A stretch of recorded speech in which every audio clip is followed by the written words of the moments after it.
I say every day. It's a getting closer to taking a bath with my fucking toaster. We're not qualified. Explorers in the further regions of experience. I understand. Did you not listen to me? Then the hell with you.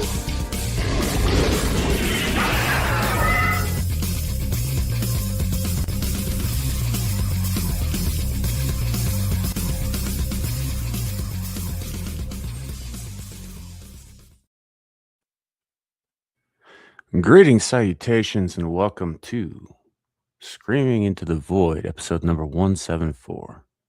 I sound a little sedate, don't I? It's weird.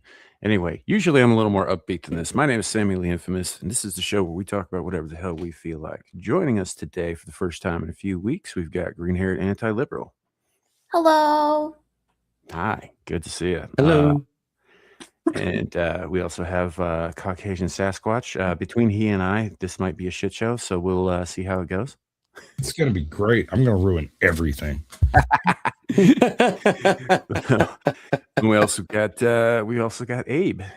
Yeah, what's going on? In his house. We may have other people drop in as we go along. We'll see what happens. It's going to be kind of a weird day. But we're live. We're doing the show. We're going to talk a lot of shit about Canada today and NATO. So, Yeah, we're going for the low-hanging fruits today. right.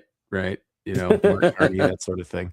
But before we get into that, I want to say hello to the chat as it is. And by the way, chat, we are live currently on my YouTube channel, Sammy the Infamous, Caucasian Sasquatch's YouTube channel, Caucasian Sasquatch, and also my Twix and Rumble. If you're in any of those places, drop a comment and let us know you're there. Speaking of dropping comments on Rumble, B-roll stage followed. Welcome in. Hey, thanks, brother. Glad to have you. Bud? We've got Ardent Party, who is apparently having internet troubles as well. It's been a thing. I don't know. Seems to be going round. Yeah. Well, we've been having a windstorm for the last 2 days too. It just cooled off about a couple hours ago, and it's going to start up again in 2 more days. So I get it, man. It's interfering with everything. We've also got Beak in the chat. Howdy, Beak. Good to see you, man. We have over on the Sasquatch side, Demetris Paganaris. I think I got that right. Welcome in. What up, bud? First time no seat. Old Blindy apparently was deleted. I don't know. Well, that depends on when you left a comment. If you do it 12 hours before the stream, the stream hours will just Yeah. It's this didn't happen. And I made the stream last night before I went to bed at about 6 o'clock in the morning, and then I went to sleep. So it is what it is. So we've got JB in the chat. Howdy. Good to see you. All right. As we go along, I will try to bring up comments on the screen as we talk and do the things and do all the things and have all the funs. First and foremost, we're apparently officially in official talks with Denmark about acquiring Greenland. Yes.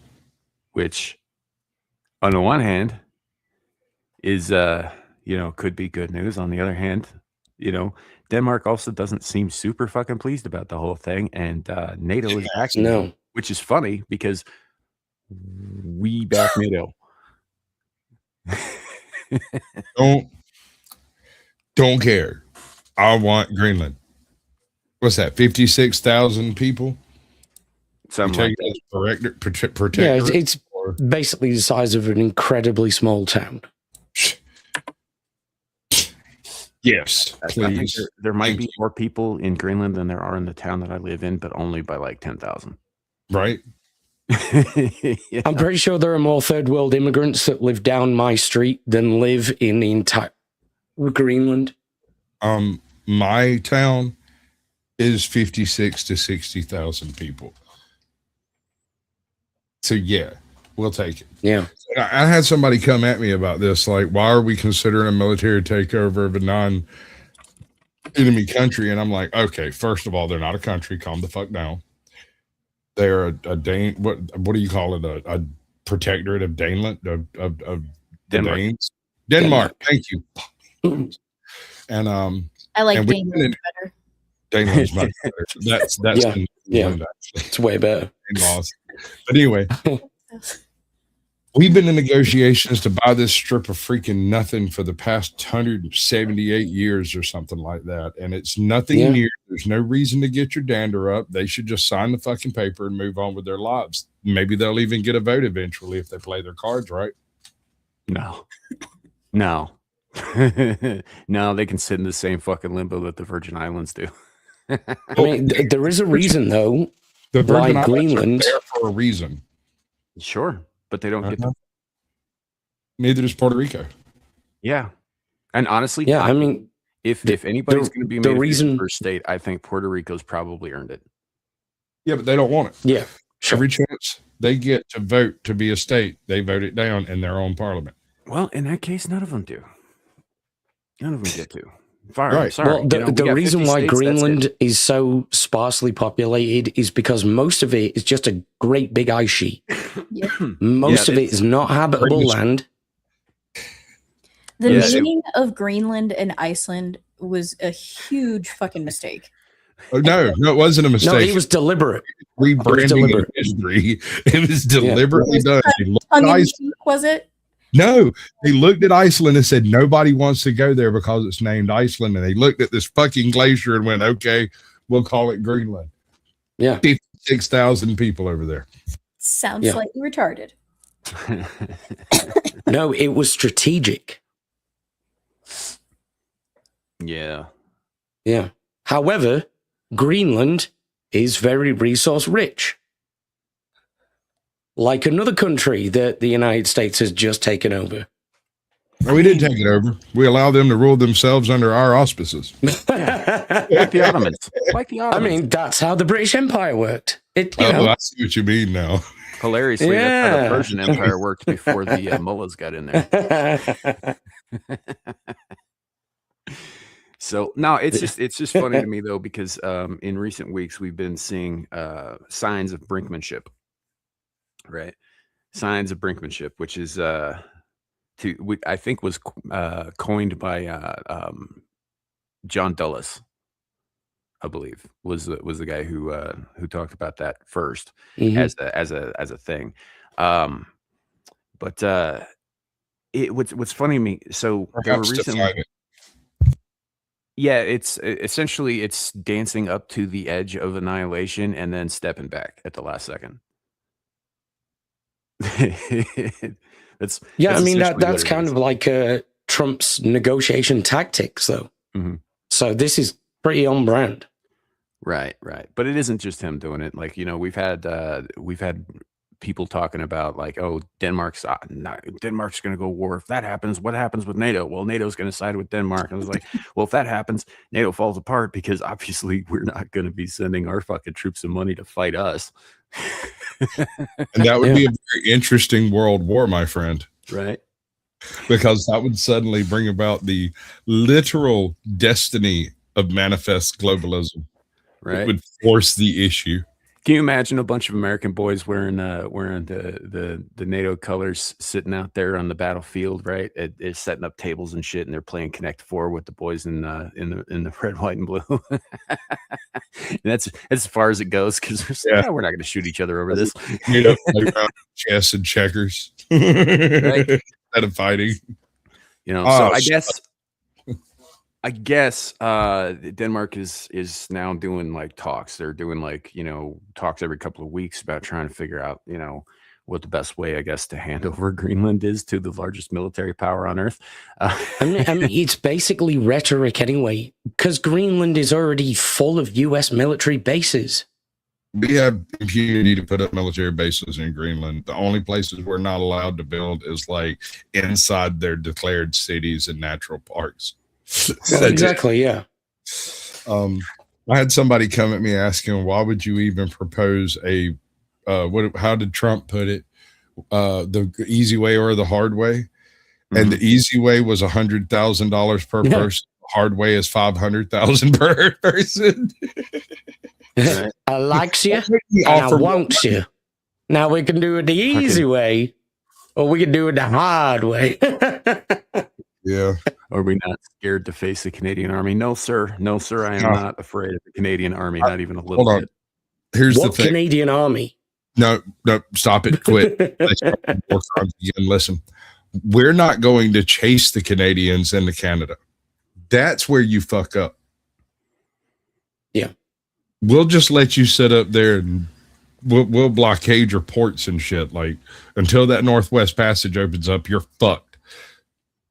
Yeah, and here's the thing about that. Like, I would be more concerned about protracted conflict with Canada if, in the first place, had a military that could in any way stand up against ours. And secondly, if they had anywhere to run to, right? This ain't like invading Russia, man.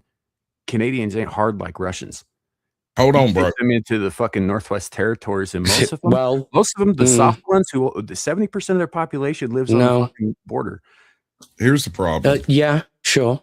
They can cede territory. The problem is we are prepared to take territory from Germany. Canada's not that far away. We are prepared to take territory in South America and Africa and places on the continental east. Canada's not far enough away to try to cede territory there's not enough territory to cede. Right. So also there's Alaska. Alaska's just kind of sitting over there itching for it, man. Right. And Alaska is pretty heavily fortified on account of when we bought it from the Russians, and then the Cold War happened, and it was a whole thing. And just and there's still a double handful of Alaskans over there who consider themselves Russian.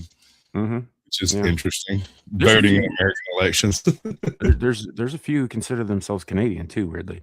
But they're mostly over Ketchikan way, right up on the border with BC. So, but it is what it is, man. I don't think anybody's going to be able to stop us if we want to take Greenland. We're just giving them the option of doing it peaceably in a fucking conference room. I have a different opinion. I think we've already taken Greenland, and we're trying to figure out the easiest way to let him down. There are probably, and I'm just guessing, more American servicemen on Greenland than there are Greenland citizens. Let's find this out. I will look. Right. I'm just going to say this conversation is already retarded. No, not like it isn't normally, but sacrificing the soft power that America has demonstrated over the past almost century that has made people want to be Americans will be sacrificed at every opportunity you attempt to be an empire. Yeah, I see. The thing is I don't want more people to be Americans outside of my own current borders. You can be vassals. You just broke Abe's heart. Cool. You can be vassals. I'm cool with that. Pay us tribute. Man, you motherfuckers didn't learn anything from any empire in history. Christ. Christ. They didn't have gas. They did not have gasoline, sir. Y'all were fucking around with coal. You were really close to making it work. Right. But don't touch our boats. So, anywho. Do you know what the Mongols had that the Chinese didn't? Horses. Genghis Khan. Exactly. One man. But do you know what they really had? Bearing in mind the Chinese at the time were arguably the most advanced civilization on Earth. Do you know what he did? He took little pieces of wood and attached them to the tails of the horses so that every time they ran into the battle, it made their forces look so much bigger and it scared the shit out of their enemies. And that was the thing that ended up allowing them to conquer so much. Fear. Also the fact that they killed a lot of people Oh Yes. yeah. Hold on.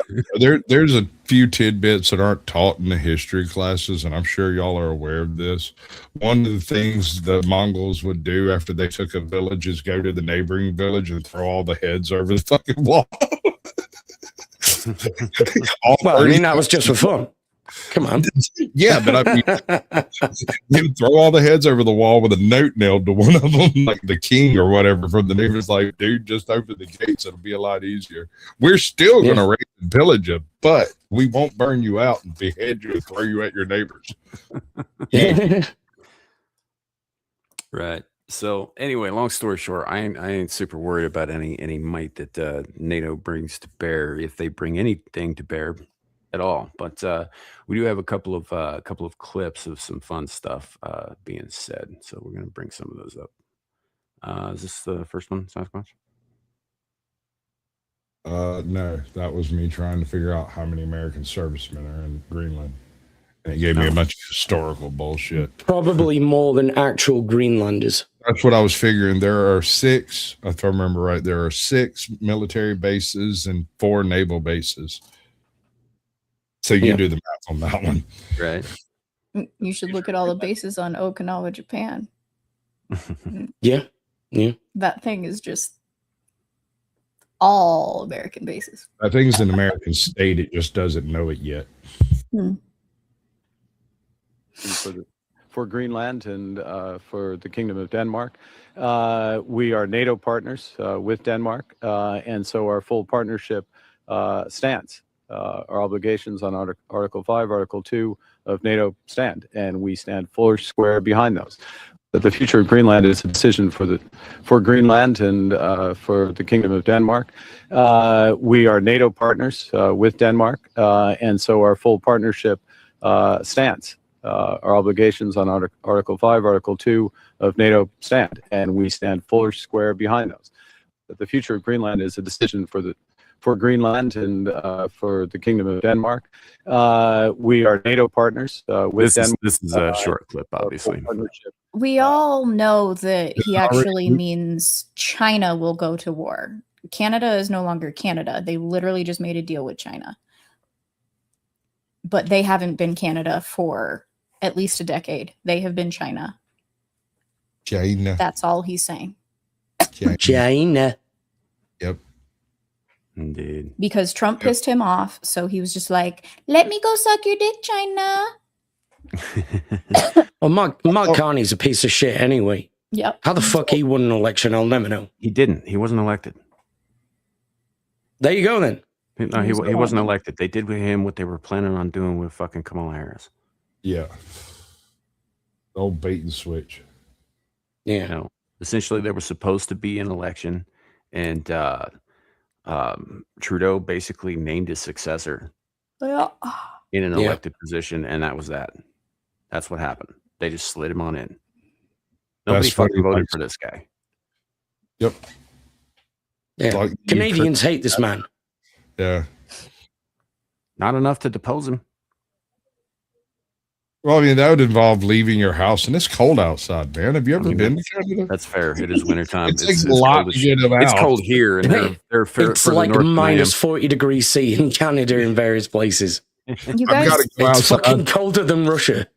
I have to go outside, plug in my truck so that my fuel can thaw out enough for me to thaw out my fuel pump. you saw that he was talking about the New World Order, right? Oh, yeah. And then when asked what he meant by that, he started just, talking about China and using all the communist buzzwords. Yeah. You got to do that. China. He's doing that because he's trying to make nice with China, because he's trying to get Chinese resources and support, but he's not actually working for China. He's working for the good folks over in Davos. Mhm. His predecessor was also one of them. Mm-hmm. Yeah. And the thing about people who want to build up a new world order or an order in their image or a one world government or whatever, there Fact is, there's not one group doing it. There are many groups doing it, and sometimes they work together to achieve an aim. China wants to do it. Fucking certain parts of fucking Russia wants to do it. Well, you know, the Middle East wants all to of do those it. bastards have infiltrated the Commonwealth to such a horrific degree. Australia's fucked. We're fucked. Canada's fucked. Right. South Africa's been fucked for about 30 years. That's not what I'm getting at, Abe. What I'm getting at is that eventually there's going to come a point where they're going to have to turn on each other because you can't have 6 one world orders. Yeah. Like it doesn't work like that. But for right now, they're making nice because all of them stand against the U.S. Yeah. All of them. So I don't think the US is exempt from that order, though. No, So- absolutely not. We've got plenty of them fucking infiltrating here too. We've got you know, all that bullshit happening over in fucking Minnesota. We've got California. We've got Washington D.C. Like we have problems too. I mean, even Trump, you know, go and kiss the wall. Go and kiss the wall. Because if you don't kiss the wall, you won't get any power. Well, first of all, the whole wall kissing thing, separate one world thing than the one that I'm worried about. But that's a whole other thing. Look Look, Shadoo's not here. I'm a stand-in. Okay, right? Just think about the rabbits. Also, I heard this thing the other month or whatever that Trump secretly converted to Judaism. I don't know if that's true or not. He still shows up at church, so I don't know if that's true or not. I do know that like didn't one of his sons marry into a Jewish family and convert? Yes. Yeah. Yeah. But I don't really have an issue with Jared that. It's Kushner, just, like, he's Jewish, I religious think. stuff. It's like whatever, you know. Yeah. Yeah. So, but I don't know. Maybe Well, there's the some connection there, diaspora you know? wouldn't consider him Jewish anyway, Right. But because his mother wasn't Jewish. So yeah. Well, I mean, a convert.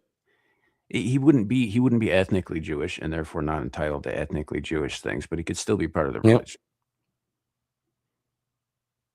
Yeah. But it doesn't really matter. Like if he did convert, right? Though, like the kiss in the wall thing makes sense. It also makes sense in the context that nearly every president we've ever had for the last fucking 80 years has done that. Yes. You know, Yep. even the ones who clearly had no truck with those guys still did that because it's a fucking Kiss PR the thing. fucking wall. because it's not an allegiance thing. It's a PR thing. You know, I think people make a little bit too much out of it. I don't think we should be doing it, but I understand. It's the same thing as like fucking shaking hands and kissing babies. It doesn't actually mean anything in the long run, in my opinion. You know, for What's most crazy to me though is that, you know, as a nation, you're considering going to war with a NATO ally that has been a steadfast ally for years and has been a very important stopping off point, you know, in regards to Russia throughout the Cold War. And yet there are other countries that have certain walls in them that have actively tried to destroy the United States from within through a myriad of means. And yet, support them till the death of time itself. It's ridiculous. Well, time is an illusion anyway. It can't die. Well, yeah. You know, but yeah. So I don't know. I'm not super concerned with the Jews running everything specifically, right? I think there are some Jews who are involved with some very bad groups who are certainly trying to run everything. But as far as like the Jews, that's not really a thing I'm concerned about. Any more than I'm concerned about the Somalians, right? I mean, yeah, there's a bunch of really shitty ones over. Hold on. I got to thinking about that, and the implications around that whole thing is way deeper than anybody's really considered. I mean, everybody knows that clearly there's corruption up to the state and even the Senate level, right? Let me break down what it takes to pull off what they pulled off. There are an IQ of more than 67. That's for damn sure. That's for damn sure. There are a few different tribes in Somalia. 2 of them were excommunicated from this entire system. They don't get American money from this system. The other 2 They seem to be somewhat working together in competition to both kind of pull off the same thing. I suspect this was offered to one tribe and another tribe figured it out and jumped on the bandwagon, and people in America didn't know the difference between the two and just signed off on everything. But you're trying to convince me that a group of about 40 to 90,000 immigrants came up with the same plan, perpetrated the same plan, and executed the same plan, with the results being that random Somalian men with suitcases full of money regularly fly out of local airports. And the TSA know about this but don't seize the cash. If you fly out of a local, if I fly out of an airport here with more than $10,000, they're taking the money. Civil asset forfeiture. What's up, Desert Goat? That's what's going to happen. So why is it these people with nothing but a declaratory statement get to fly out of the country with like almost $1 billion? Bribes. TSA and they still got almost $1 billion. Yeah. Yeah, but TSA is corrupt as shit. It doesn't take that much to grease their palms. Now, TSA is one of the most horrible things that were ever put into place. It's never done anything useful that I'm aware of. No, I mean, it found a couple of polyps, I think, before cancer set in. All right. I stand corrected. It's a better cancer test than Jesus.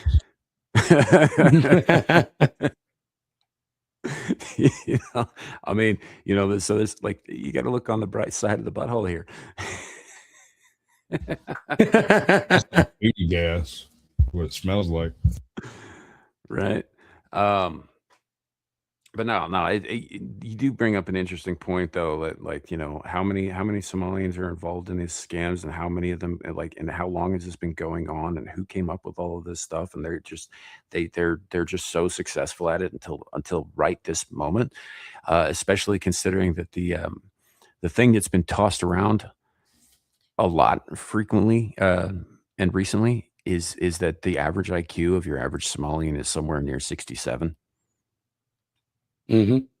So, right? Which now I don't know that that's a fact. That's just things that people are saying. But if that's the case, how did a bunch of fake, actually clinically retarded people come up with the fucking scam that built people for billions of fucking dollars and pull it off by themselves? it goes deeper. They had help called Democrats. Yes. Mm-hmm. The families involved in this have every single one of their children enrolled in every single one of these daycares that you hear about. All of them. Yep. Was And it so- Bank of America that had like a how-to video on how to set some bullshit up in Somalian, the language, whatever they speak there? Is it Somalian? Is that a Yeah, it's language? Somalian. So, Smellian. like I said, Yeah. they didn't do this by themselves. They were coached. They were taught. Fucking, Here's your I daily didn't- dose of depression, everybody. I didn't catch this. I haven't been listening to Matt Walsh for a minute because Blue Cross. That's sorry. Thank you. Yeah. Wow. That's who I meant. Insurance folks. They would know how to do scams. That's Yes. for sure. Yep. Yep. Their entire industry is built on it. Yep. Yeah. Allegedly. Not allegedly, actually. Fucking literally, yeah. Wasn't there Fuck 'em. was, Pay me money in case anything bad ever happens to you. But if It's something bad ever basically- happens to you, I'm not going to give you any portion of that back or any of the. this is what the mob does. Yep. Be ashamed if something bad happened. Right. Why It's don't you pay me? racketeering, man. Yeah. Yeah. I'm going to protect you from something that may or may not happen. But if So you don't pay me in the protect meantime. yourself- well, if you no. If you don't protect yourself, it will definitely happen. Right. Yeah. But then when it does happen, it's an act of God and they don't pay out. Right. Or it's a pre-existing condition and we don't cover Mm. those, or it's whatever. They find all kinds of excuses not to actually do the thing you're paying them to do, which is what a scammer does. They take your money and they fucking run.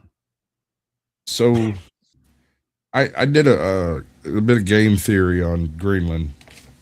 I was on a panel with somebody that was kind of fruiting up about the idea of military activity in association with Greenland. And I tried to explain to them There's no military activity in association with Greenland. If we were going to attack anything related to Greenland, it would be Denmark. We already occupy Greenland, and they just couldn't fucking get it. They didn't understand that we've already got boots in the ground in Greenland. Already. We're already there. So this is all mere formality when it comes down to it. Yeah, which is funny because I think there was a report by Mario Naffel, who was talking about how not only did Denmark but certain other NATO allies sent not troops exactly, more like fact finders. Because they didn't fucking send enough of them. There was like fucking 17 dudes total, but there's a report going around saying that Denmark's got troops going into Denmark or into Greenland just in case, right? And I'm like, you're right on our doorstep, man. We could blitz that shit. Yeah. No, dude, no. If we just operated with the troops we have in country. Yeah, like you wouldn't actually need to physically move any more military assets to the place. All up, be like, shut it down, boys. Hang up. Yeah. And Greenland no longer communicates with the outside world until the rest of the world either forgets about it and decides it's a new American state or just accepts the facts. Right.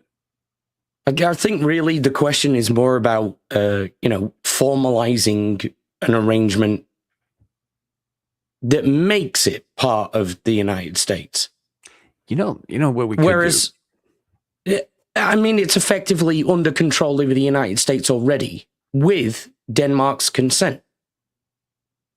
Yeah, so I just don't get why this is necessary. That's where the controversy is coming in, though, is because Denmark's talking about withdrawing their consent. Yeah. A, good luck. B, no. And C, just take the money. Yeah. I mean, that's like saying, saying good luck to an ally, though, that's a bad fucking look. Okay. We also invaded an ally and took their leader into captivity, dragged their ass off to New York and charged them with crimes that don't even exist in their country. Now what? I don't think you could possibly call Venezuela an ally. Well, ever. Okay. All right. I'll give you that. Once upon a midnight jury, they were almost an ally. Yeah, maybe. They Once weren't upon a time. per se. I'm not exactly sure we had reason to do that, but it's happened. It's past tense. It's like Rafiki said. It's past. Get over it. Well, like we mentioned last time, Noriega. Noriega back in 1990. Yeah. That was Panama, and it was an American protectorate at the time, wasn't it? Yes, because of the Panama Canal and all of that shit. Yeah. Yeah. Which we built. Yeah. And all that. And honestly, and we took like 10 days to get that guy as opposed to like 20 minutes. And that's because he holed up in a bunker, unlike a homeboy down in Venezuela who didn't quite get the door closed on his bunker in time. This guy did, so we just blasted fucking like AC/DC at him for like 10 days until he was sick of it and he came out. Yeah. God, stop it. What's up, Vibe? Welcome in, brother. Here I am. Good to see you. Our abduction of Maduro took less time than Will coming out on Stranger Things. I almost didn't get that reference because I haven't watched that show and I sort of forgot people were talking about how gay he was. Yeah. It's pretty gay. I'm just glad that I waited to watch season 4 because I knew season 5 was supposed to be the finale season. So I don't even have to waste my time with season 4, even though people loved it. I'm like, the finale sucks. I don't care. Honestly, season 4 would have been a better finale. It would have been like they should have just stopped there. First of all, the kids got too fucking old. They spent way too much time between seasons. Like it just doesn't fucking like it just doesn't work anymore. Secondly, they already implied that Will was gay like fucking in season 2, man. Yep. And it doesn't and the only reason they did that was because after season 1 with the fucking him being basically the MacGuffin in the Upside Down, right? They didn't know what the fuck to do with his character because they didn't bother to develop one for him. Well, I mean, really, that actor was this just there to be groomed by Hollywood into being gay. So I mean, yeah, there you could say that too. I'm just in saying real that life, the character itself, they didn't have anything to do with that character. Like they had no plan No, I for him know. whatsoever. And in fact, if I remember right, I don't think that they actually planned to go this long. They were lucky to get the first season, and so I think part of the original plan was to actually have him die off. Like they didn't bother to develop his character, so the only thing they could think of was like, oh well, maybe he's gay, and then they don't He's do the anything gay with his key to character for everything. 2 more fucking seasons, and then all of a sudden, oh, my gayness is the rainbow that will shine through in the end. He's the gay key to everything that's in the shape of a dildo. Right? You know, and honestly, they should never have made this. Probably last more season. like a butt plug. They should never have made Definitely. this last season. As far as I'm concerned, it ends with Eddie's epic solo. That's pretty cool. You know, Yeah. that was that's it. There's no more after that. I'm not watching this next one. Yeah. Super gay. Super gay. Man, it took me about 4 or 5 attempts just to get through episode 5 of the latest season. It's such a slog. I haven't bothered with episode 1 of the latest season, so, you know, have fun with that. Yeah, well, I'm not, but I am a glutton for punishment, so I think I've come this far. I'll take it to the end. Yeah. It might take me 6 months, but Right. yeah. And that's the other thing. Like Vibe on YouTube is mentioning here is like, but no, I'm gay. Now let's move the plot forward because it had nothing to do with anything. Like, exactly. Like they it didn't even need to be brought up. First of all, this is 1987. Yeah. Right. Well, You're not gonna get that kind of loving response and like, Oh, shock horror. Shock horror. Character that everyone knew was gay turns out to be gay. Right. Well, he got Why? he in the end was able to use the power of being gay to beat the bad guy. Like the actor even confirmed that in fucking interviews that Oh, really? Yeah. because that was his fear that he overcame. Yeah. Yeah, beat the he bad did. guy. He was Yeah, he afraid of it. did. His power.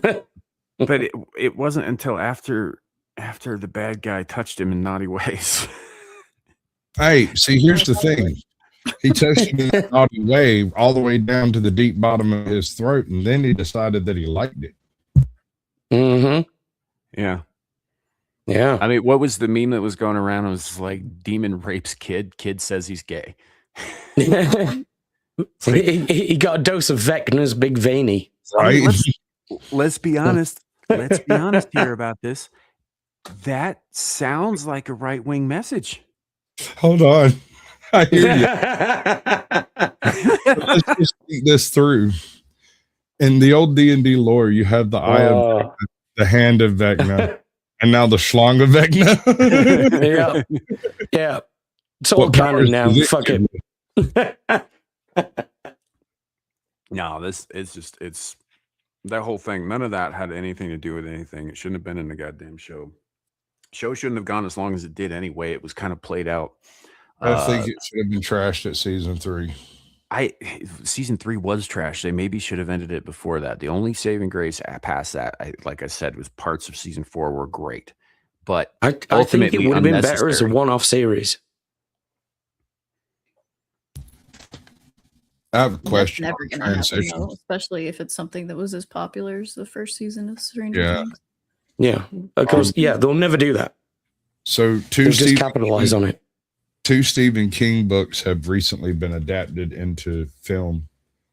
The Long Walk, which, dear God, they made a movie out of it. And That the entire premise of that is fucking why make a movie or why yeah. why make that story? Well, okay, I get it. The story is dumb. The plot is dumb. The only reason that book works is because the book functions inside of its own universe, right? Mm. Without that, it doesn't really carry anything, and we're not experiencing the type of predictive resource wars that happened in that universe. And that's beside the point. If you're going to tell that story, it really needs to be told as a mini series with a finale movie. because you do each character in the story as from the start all the way to wherever they fucking get capped, and then you subvert expectations by implying one of the characters that actually wins died at some point, and the ability to do that is built directly into the way the book is narrated.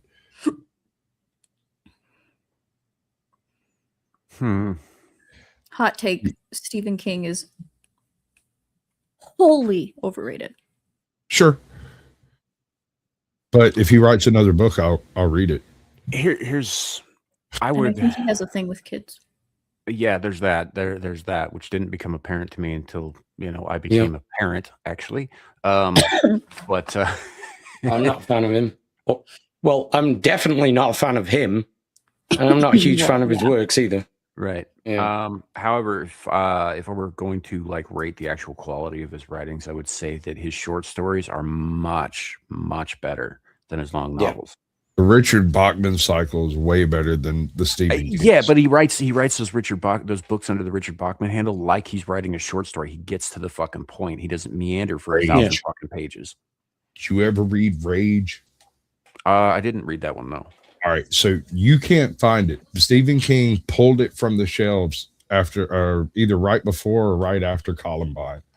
There was a school shooting that happened before, right. That triggered it, and so it kind of got media attention or it might have been before Columbine. Anyway, he pulled Rage from the shelves, and Rage, you could be forgiven for mistaking the plot in Rage for being the plot in Columbine, because there's a lot of similarities, but it's just the similarities you find in like an average American country household: access to guns, access to reading material, free time. That's it. The rest of it is all in the head of the kid. Yeah, no, I hadn't actually read that one. I will say that one of his earlier novels, though, Carrie, right? She's not using the gun; she's using her scary ass brain, but she basically does the same thing in the end of the fucking movie. Yes. Also, at the end of the book, shit. She murders her entire class, even the teachers that were nice to her, and then she kills her mother. Nothing to worry about, folks. Just a small fire. I got this. What the fuck? It's been a minute since you set your studio on fire, dude. This used to be like a semi-regular thing with him. Shut up. Fuck you know.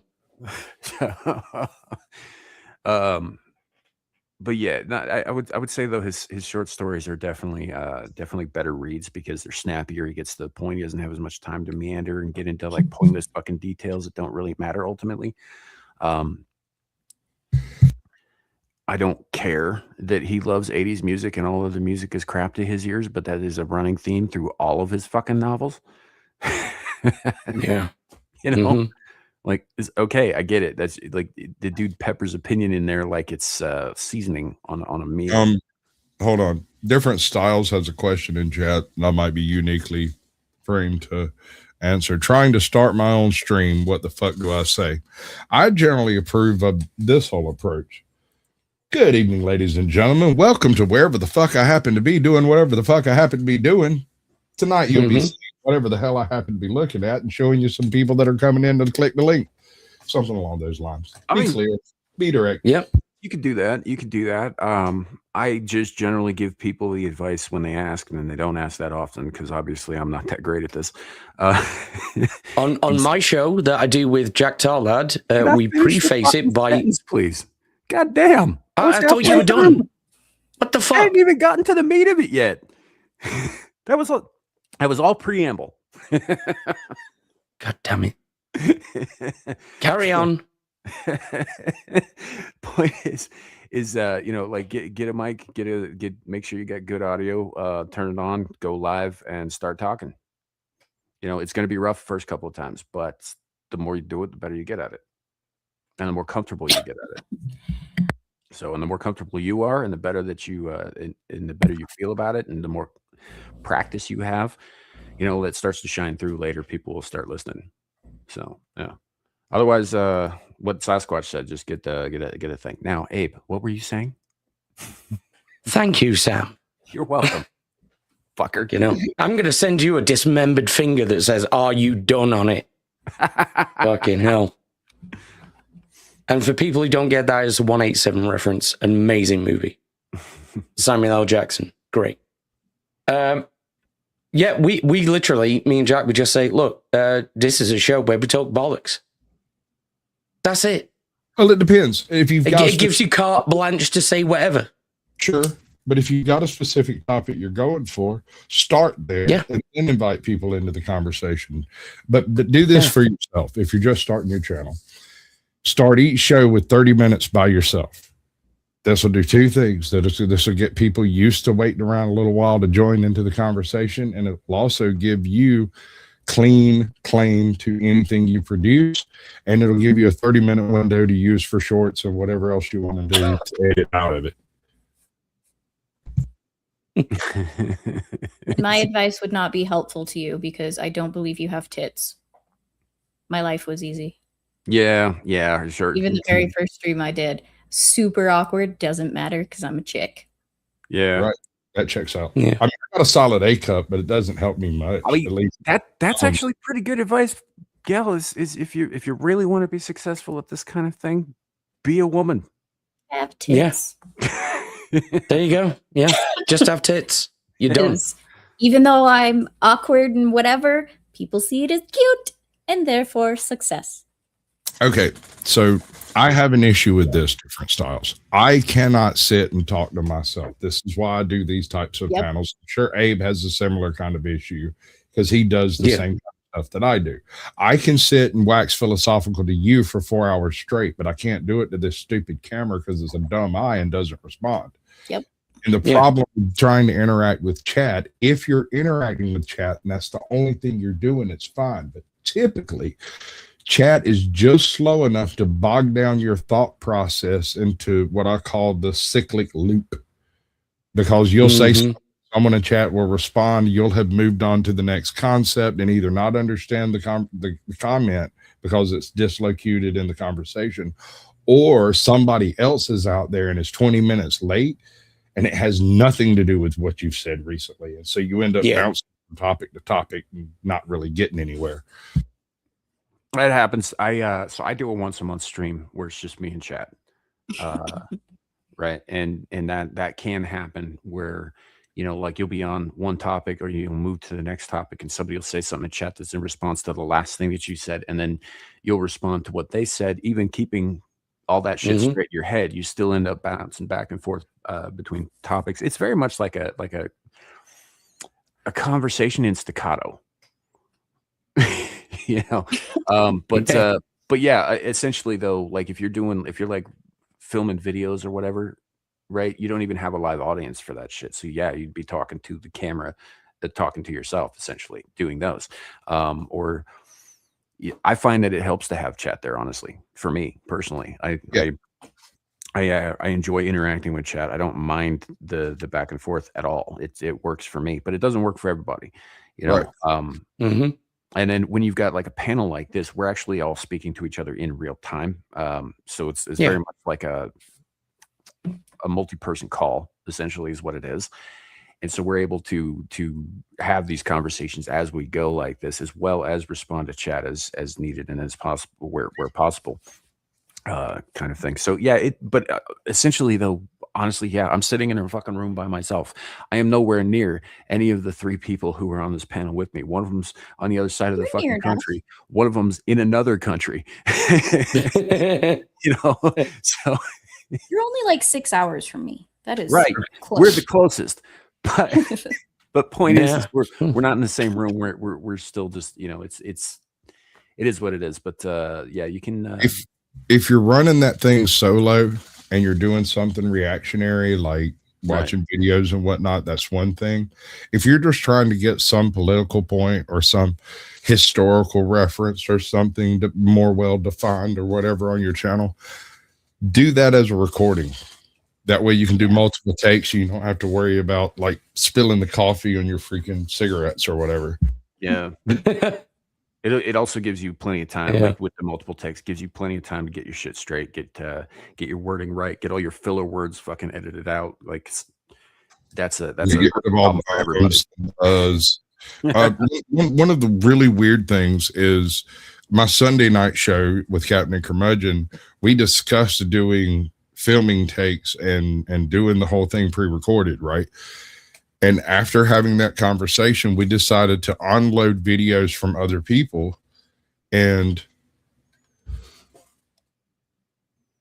react to them live. And then literally every single person that we tapped to do this agreed to do it, did one or two perfectly, and then changed it to such an extent it was completely unusable in the finished product. Well, It was and the weird. other thing, when you first start out, it's going to be awkward and weird until you like get into your element. Even with mine, like when I was streaming, like I was reading books to people, and in between chapters, I would talk to the chat and everything. But even with that, like when I first started, like I said, it was super awkward and shit. Once I got like more comfortable doing it after a few times, I didn't always do it, but I had like an intro that was applicable to it. So don't be like getting started is the hardest part. And I'm sure you're going to get that advice from a lot of people. And the reason is because we were all there at one point. Yeah. You'll get comfortable with it as you go, and you'll kind of be able to feel it out and make it your own anyway. But yeah. I mean, audio is the most important. Yeah. Video can fuck up. Yeah. Agreed. But- If you got good audio, it doesn't matter. It honestly really doesn't matter what you have up on the screen. It really doesn't. It really doesn't, but also can. Because if you happen to be a pretty boy, there's no point not taking advantage Right. of that. I'm saying you can get bonuses from having tits, sure, but it doesn't necessarily. It ain't gotta be tits, bro. Like a pretty face dude. Just saying. Even Even for not gay audience. I can't remember the dude's name. But he's this redhead from like Texas, and he just randomly started live streaming out near his job when he was cutting grass or whatever. And turns out he's just a generally personable, homey kind of guy. And back 3 years ago, he was a wormy little dude with no muscle and no nothing. Now he's 19, built like a brick shit house, and has 1.5 million subscribers, and every single one of them chicks is begging to marry his ass. And he don't do nothing but cut grass. That's it. He goes out, cut grass, push the lawnmower around, does little weed eater shit, grabs his phone, goes to the next place. Damn. Well, I should probably take this helmet off. Dude, listen, he's pulling in at least 6 figures a month from his YouTube earnings, and he's on all the social medias. So just look at JFK one because of TV. Is it a redheaded dude that all the chicks are just? Never mind. That is a damn fine specimen of a human. I'll say that. I wouldn't blanket statement redheaded dude, because in general, redheaded dudes are not the super attractive ones. True. They're not. Look, he's sitting on Clifton right now. Is a wonderful human being, but he is not what I would call a pretty man. Who, Sam? Awaken with JP. Oh. See, what's funny about that is the polar opposite with redheaded women. It's rare to find an unattractive redheaded woman. I found all 4 of them. All of them. They exist. They exist, yeah. But they're not. You got to say this much. The redhead that I knocked up was a carrier. Every one of her kids looks just like the father. Like, she put nothing into those children except for a stick ass attitude. Sorry, I don't generally do that. Right. But yeah, I mean, there obviously some people are going to do better than others. It also depends on what kind of content you choose. It depends on what you get into. Like, a dude who's filming himself cutting lawn and not like espousing any opinions is going to do a hell of a lot better than somebody like me who sits behind an avatar and says all kinds of wild shit. True. And keep in mind, it took him 3 years and an entire glow up. You know, Yes. See, what you didn't realize though is that he was singing Erica underneath his breath the whole time. Yeah, but you can't hear it over the lawnmower, so it doesn't matter. And it wasn't under his breath, and it still doesn't matter. Welcome in, Mr. Weeks. Hey, genes speak for themselves. Right. So it is what it is. I don't know. Like a lot of it kind of depends on what your niche is, what you're doing, who you're speaking to, what you're speaking about. That is whether it does matter if you have tits or not. That is a fact. But may I ask a few questions? Well, in a second. I'm almost done. Okay. I'm just gonna put that out there. Fuck, now I lost my whole goddamn train of thought. All right, go ahead.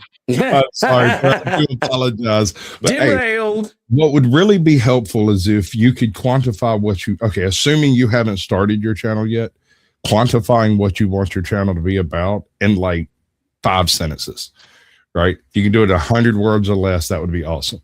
And you don't want it to be 10 words. Right? Because that's not enough content. You will cover 10 words in a couple of months, and then you'll start looping. And nobody wants to see that. On the other hand, I've seen FNT. Some channels take on a life of their own, and you have to recognize when that type of thing takes place. If you just happen to pick up a really weird group of followers and they're hardcore and diehard, sometimes you do what the viewers want. And sometimes that becomes your content, but don't let it drive your life. Remember, this is a hobby till it puts a roof on your house. Right. Yeah. Right. And even then, you know, it's and even then, one way or the other. They will snatch your money away from you at the drop of a hat just because you said the wrong word and the wrong reference. Mm-hmm. Yeah. So, that's always a concern too for, I guess, people who are monetized, not me. But it is like there's the whole online life thing is weird. You want my honest advice? Don't let what we do. If you want to do what we do, is fine, but don't let what we do become your entire fucking life. Just don't do it. It's not worth it. Have a whole life outside of the universe, or outside of the YouTubeverse or the internet or whatever. Channelverse. That was an Eldritch God Freudian slip. All right. Yeah. Don't let your life, go beyond the universe. That's. Sometimes I forget y'all are mere mortals. So, but just make sure that you maintain like honest, real, in real life connections with real people and real things and real hobbies outside of what we're doing here, because you got to maintain that balance, man, or you will go crazy. Blindy. But don't reach around isn't good for advertisers. You end up being DSP otherwise. But don't expect it to be Sam, because it takes at least 2 years to get in this pocket. Yeah. I've been doing this shit for almost 4 years myself. We're still bottom of the barrel over here, but people like us for some reason. Yeah. People watch us. Some people. I don't know what's wrong with them. This place is a black hole. You are 100% right. I brought my own. Don't. Oh, okay. I thought you were gonna drop trowel. I don't have to. I literally brought my own. It's right there. And if you have complaints, that's where they go. Or you could send them to mandatory carry. He's my complaint department. All right.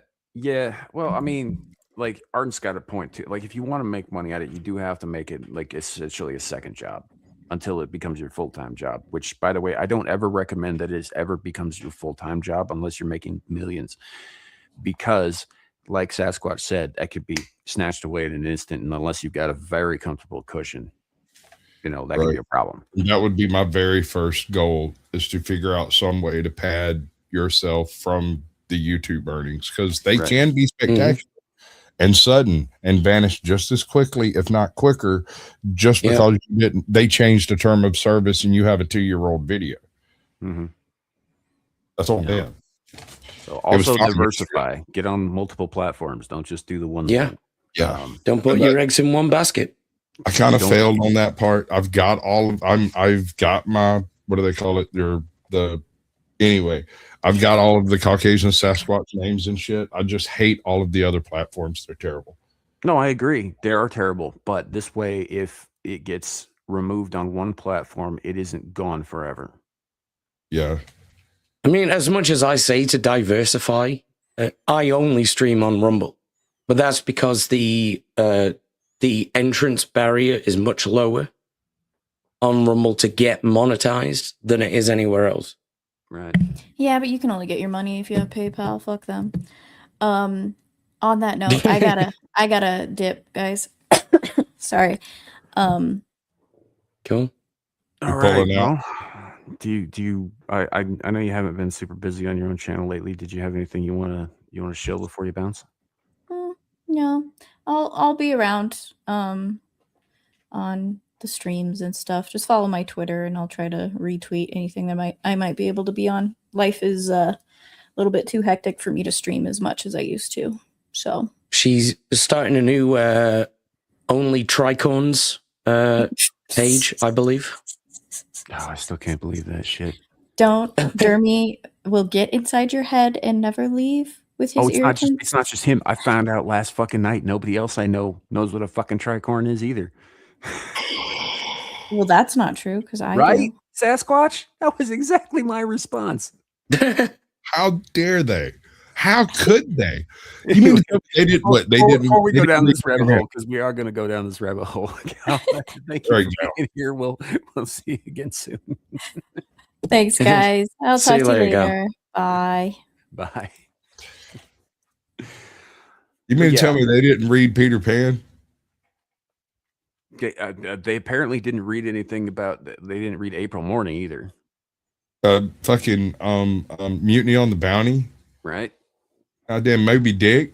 Like nothing. Not a single one of the period pieces from any part of the entire history of the English Navy. Didn't happen to watch any movies that centered on the Revolutionary War whatsoever. Right? Yeah, listen, look. We've forgotten more inventions than you've ever come up with, okay? A fucking hat doesn't matter to us. Well, like I told you the other night, man, the hat may have been invented by Brits, but it represents the American Revolution. Well, that's what I said to you, wasn't it? Yeah. That, like, I associate that kind of hat the most with the American Revolution. Right. And it which is why it amazes me that, I mean, I'm not actually all that surprised that people outside of the U.S. wouldn't necessarily have any associations with it, except I am a little surprised because you're British, but whatever. It's that my fellow Americans, surprised that Americans don't. That's what I'm getting at. It's my fellow Americans don't fucking know. How can you call yourself American and not know what a tricorn is? I'm not asking you to own one or wear it, but you should know what it is. Like every fucking painting of the revolutionaries, they were all wearing tricorns. Right. Actually, Arden, that's a great fucking point. Styx did get arrested wearing a goddamn tricorn. Hell, he still wears it from time to time. Yeah. Yeah. Doesn't he live in Amsterdam now? I don't even ask questions like that. I'd rather not repeat where people live, just because I like that guy and I don't want nobody to hurt him. Yeah, I don't know. Oh no, it's public knowledge. Like he talks about it all the time, or at least he did the last time I watched his channel. I don't have, which at this point was quite a while ago. Oh, thank you, Dennis. I need a aluminum tricorn hat. Yes, it would be trifoil. You know what? Here's to you, the dumbfounded dipshits, as well. So, but yeah, no, it just shocked me. So essentially what happened, for those who lack context, our pal Dermy Wormy, and by our pal I mean my pal, because you know everybody else kind of hates him. I don't mind him. I don't mind him. I just don't know him very well. God, never mind. It was a joke. We're just hate him. It's okay. It's easier if you just hate him. Yeah, he's fat and gay and hateable. That's it. You know, that's something. Not a fact talk. I don't really understand. Sorry, is this still a joke? Because that actually sounds factual. Well, that's why it's funny. It's true. So here's the thing. Anyways, Yeah, he runs, yeah. let me get to the point. He runs a show every Friday night concurrently with one of my shows, Bissell Musings, called Ball Busters. Now, GHAL is a staple on Ball Busters, has been for several years. She was a producer on there for a long time. And she shows up on there last night wearing this saucy little fucking, like, I don't know, Elizabethan number and and a tricorn hat. And Dermy, to be fair to Dermy, he is young. He's still in his 20s, and he is a product of American education in the last 20 years. However, He's still in his 20s. However, yeah, he's like 27, some shit like that. However, he is Damn kids. so proud of being an American that it shocks me that he did not know what a tricorn is. So I sent a bunch of messages on his live stream giving him shit about that. And then I jumped backstage on my show, Bissell Musings, and folks back there, and I started asking. I was like, hey, I mean, obviously two of the people who were there, right? One of them's Canadian, the other one's British. So I mean, I don't know. You'd think that the Canadian would know too, Aaron, Laura. I'm just saying, because it was part of your history too. But French and Indian Wars, everybody, fur trappers, they all wore fucking tricorns too. But nobody seemed to know. People who were my age or older than me didn't know what a tricorn was, and I was just like, I'm shocked. I'm flabbergasted. I'm still kind of shocked about that whole thing. Like, what the fuck? I think what it might boil down to, Sam, is that we're just not fashionistas like you. I mean, that's hardly my fault. Okay, so if you look up, if you Google tricorn hat imagery, the first few images are all basically either historical examples or from Amazon. And the very first actual photo is, there it is, the Minuteman tricorn right there, bam. And then it proceeds to show all of those. And it's almost all Revolutionary War or that same era of British. Some of these are really cool. Let's bring the tricorn back, yo. I think we should. Give me the link to Homegirl doing the thingy thing. Oh, Tootie Bug, thank you for the $10, sweetie. You want me to find the Ballbusters link from last night? Yeah. I want to see her tricorn. All right. Wait. It's a whole ass live stream, but she was doing it pretty early. I will find it. It's all right. As soon as he's got the link, he'll be back in 38 seconds. What am I going to do for the other 18 seconds? Well, relax, obviously. It's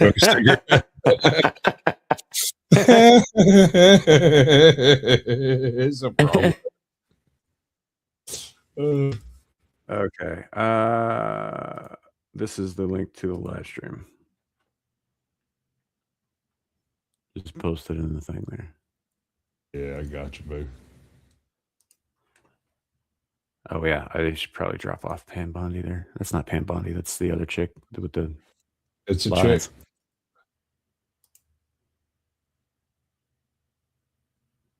I don't know. I just saw a blonde woman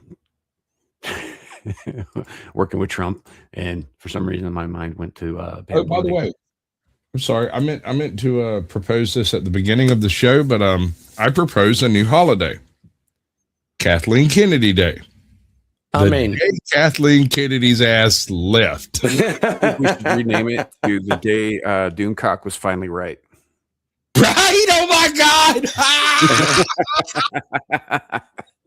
the day that Doomcock was right. It's a sign of the apocalypse, y'all. That one time. It's actually not the first time. He has been right about one or two other things, and just wrong about 99 million other things. He was very wrong about this specific thing for about 7 years straight. Yeah. Yeah. Right. I'm not saying he doesn't have other good takes. He has plenty of good takes. I don't know, not knocking on the guy. I'm just saying his predictions particularly in regard to Kathleen Kennedy's employment, have been pretty spotty. So. Yeah, I don't know if he actually knows any insiders at this point. I'm guessing maybe not. I think he's probably burned any bridges he had.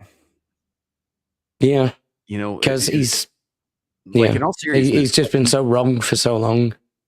Yeah, I mean, I think any connections that he might have had, I think he probably burned some of those bridges, because a lot of people in Hollywood aren't willing to talk to YouTubers anymore, particularly ones as vitriolic as he is. Yeah. And I say vitriolic because, like, personally, the guy is actually a very pleasant dude, and he's there's.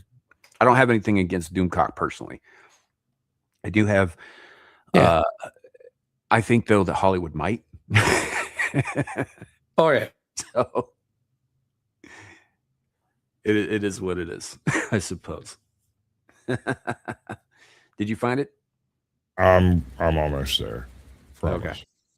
Oh, wait. Almost there. What do you mean by almost there? Are you finished? Shut up. He's got another 20 seconds to go.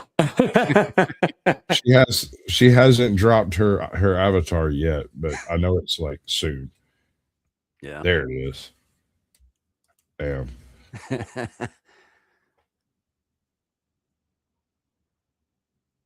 Yep.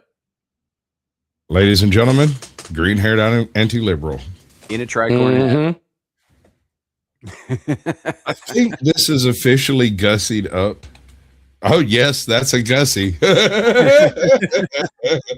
Should I? I just want to just tried, for research purposes. She texted me after the last time I exploited her tits for shorts.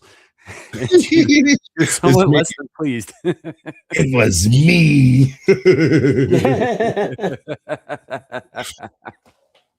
Yep. For shorts. Do you remember that story that Ryan Kinnell told about his friend, quotation mark, dancing with a Green Ranger? That you again? Yeah, I every now and then I'll just drop into his chat and just be like, "It was me, Ryan. It was me." The whole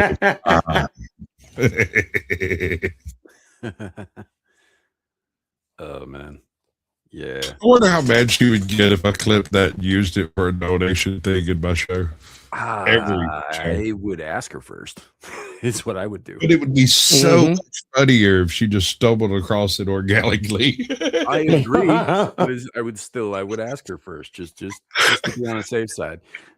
I mean, I'm perfectly willing to not use it as soon as she notices it. It says, "Look, dude, odds notice are me, senpai. senpai." Be like cool with it, but you gotta. I'm just saying, ask her first. Okay, your complaints have been lodged with the House and sent to mandatory care. I'm just saying, dude, she is. I hear you. I know, and I like the way that sounds. Joke's on you, sir. I'm into that kind of shit. Yeah, Sasquatch is going to be cosplaying as Buck Broken Radon here soon. Yeah. That makes sense if you've played Elden Ring. I'm just saying. You know, it's funny. So I play Monster Hunter Wilds with a couple of guys on Sunday nights offline. Like we're online, but we're not like live or anything like that. It was just a couple of guys hanging out. And one of them is a dude who pops up in our chat here, D-Day Direwolf, right? You might recognize his name. He's a lot of fun to play. He's an old school Monster Hunter like myself, but he does cosplays with his characters. And so he's running around looking like Queen Marika from Elden Ring, right? In skivvies. And his palico, you get this palico, which is like a fucking cat servant slave that follows you around and shit. You can dress it up too. Is dressed up like Radon with the name Buck Broken Radon just following around. It's the funniest. Not in public. God damn it. Dude, he wins Smaller costume films. contests in the game with this shit. Yeah.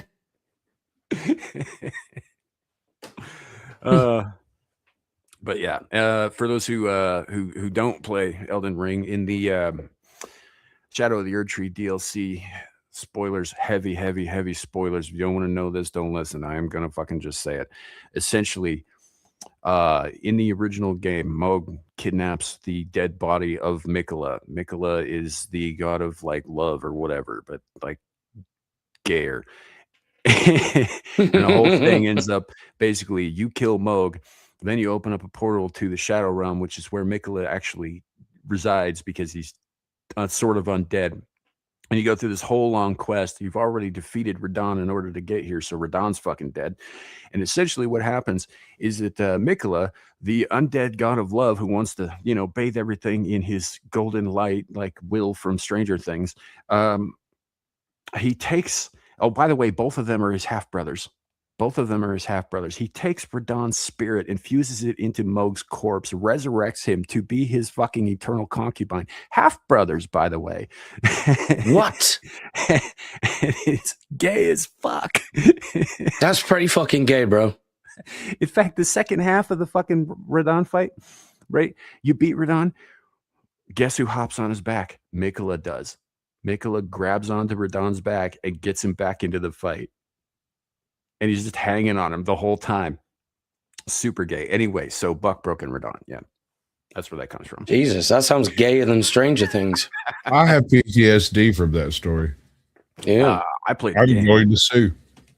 I'm pretty sure I just lost my abes and got AIDS. I'll be honest with you. The rest of the game is great, but that whole little storyline, I was just like, what the fuck? Like, what the fuck? Like, and to make matters worse, Mikola looks like a 10-year-old girl, but he's a boy. Who's Botox lip? Oh, come on. Yeah. Ugh. Meanwhile, his twin sister looks like a grown-ass woman who is rotting. Hey, Jack. Like she's Hello. lost her limbs to it. Hi, Jack. Welcome in. Oh man. Yeah, it's a whole fucking thing. So anyway, all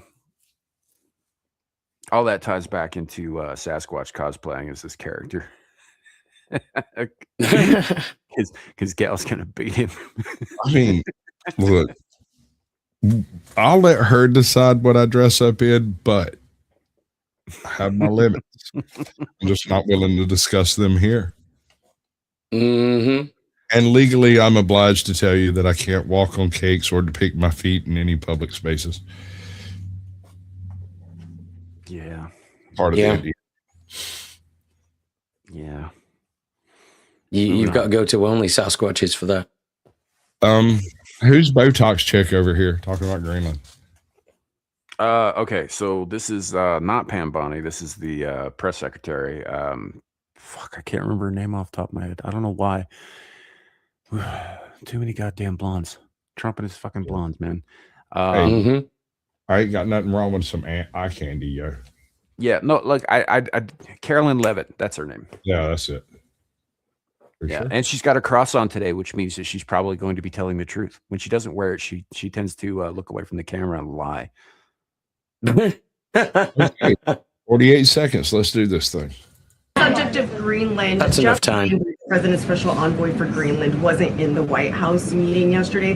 Can you say why that was and what exactly the role he is playing in these conversations about acquiring Greenland? Well, the Vice President and the Secretary of State were present for that meeting. And the meeting, it was a productive meeting. It was a good meeting. And in that meeting, the two sides agreed to really establish a working group of individuals who will continue to have technical talks on the acquisition of Greenland.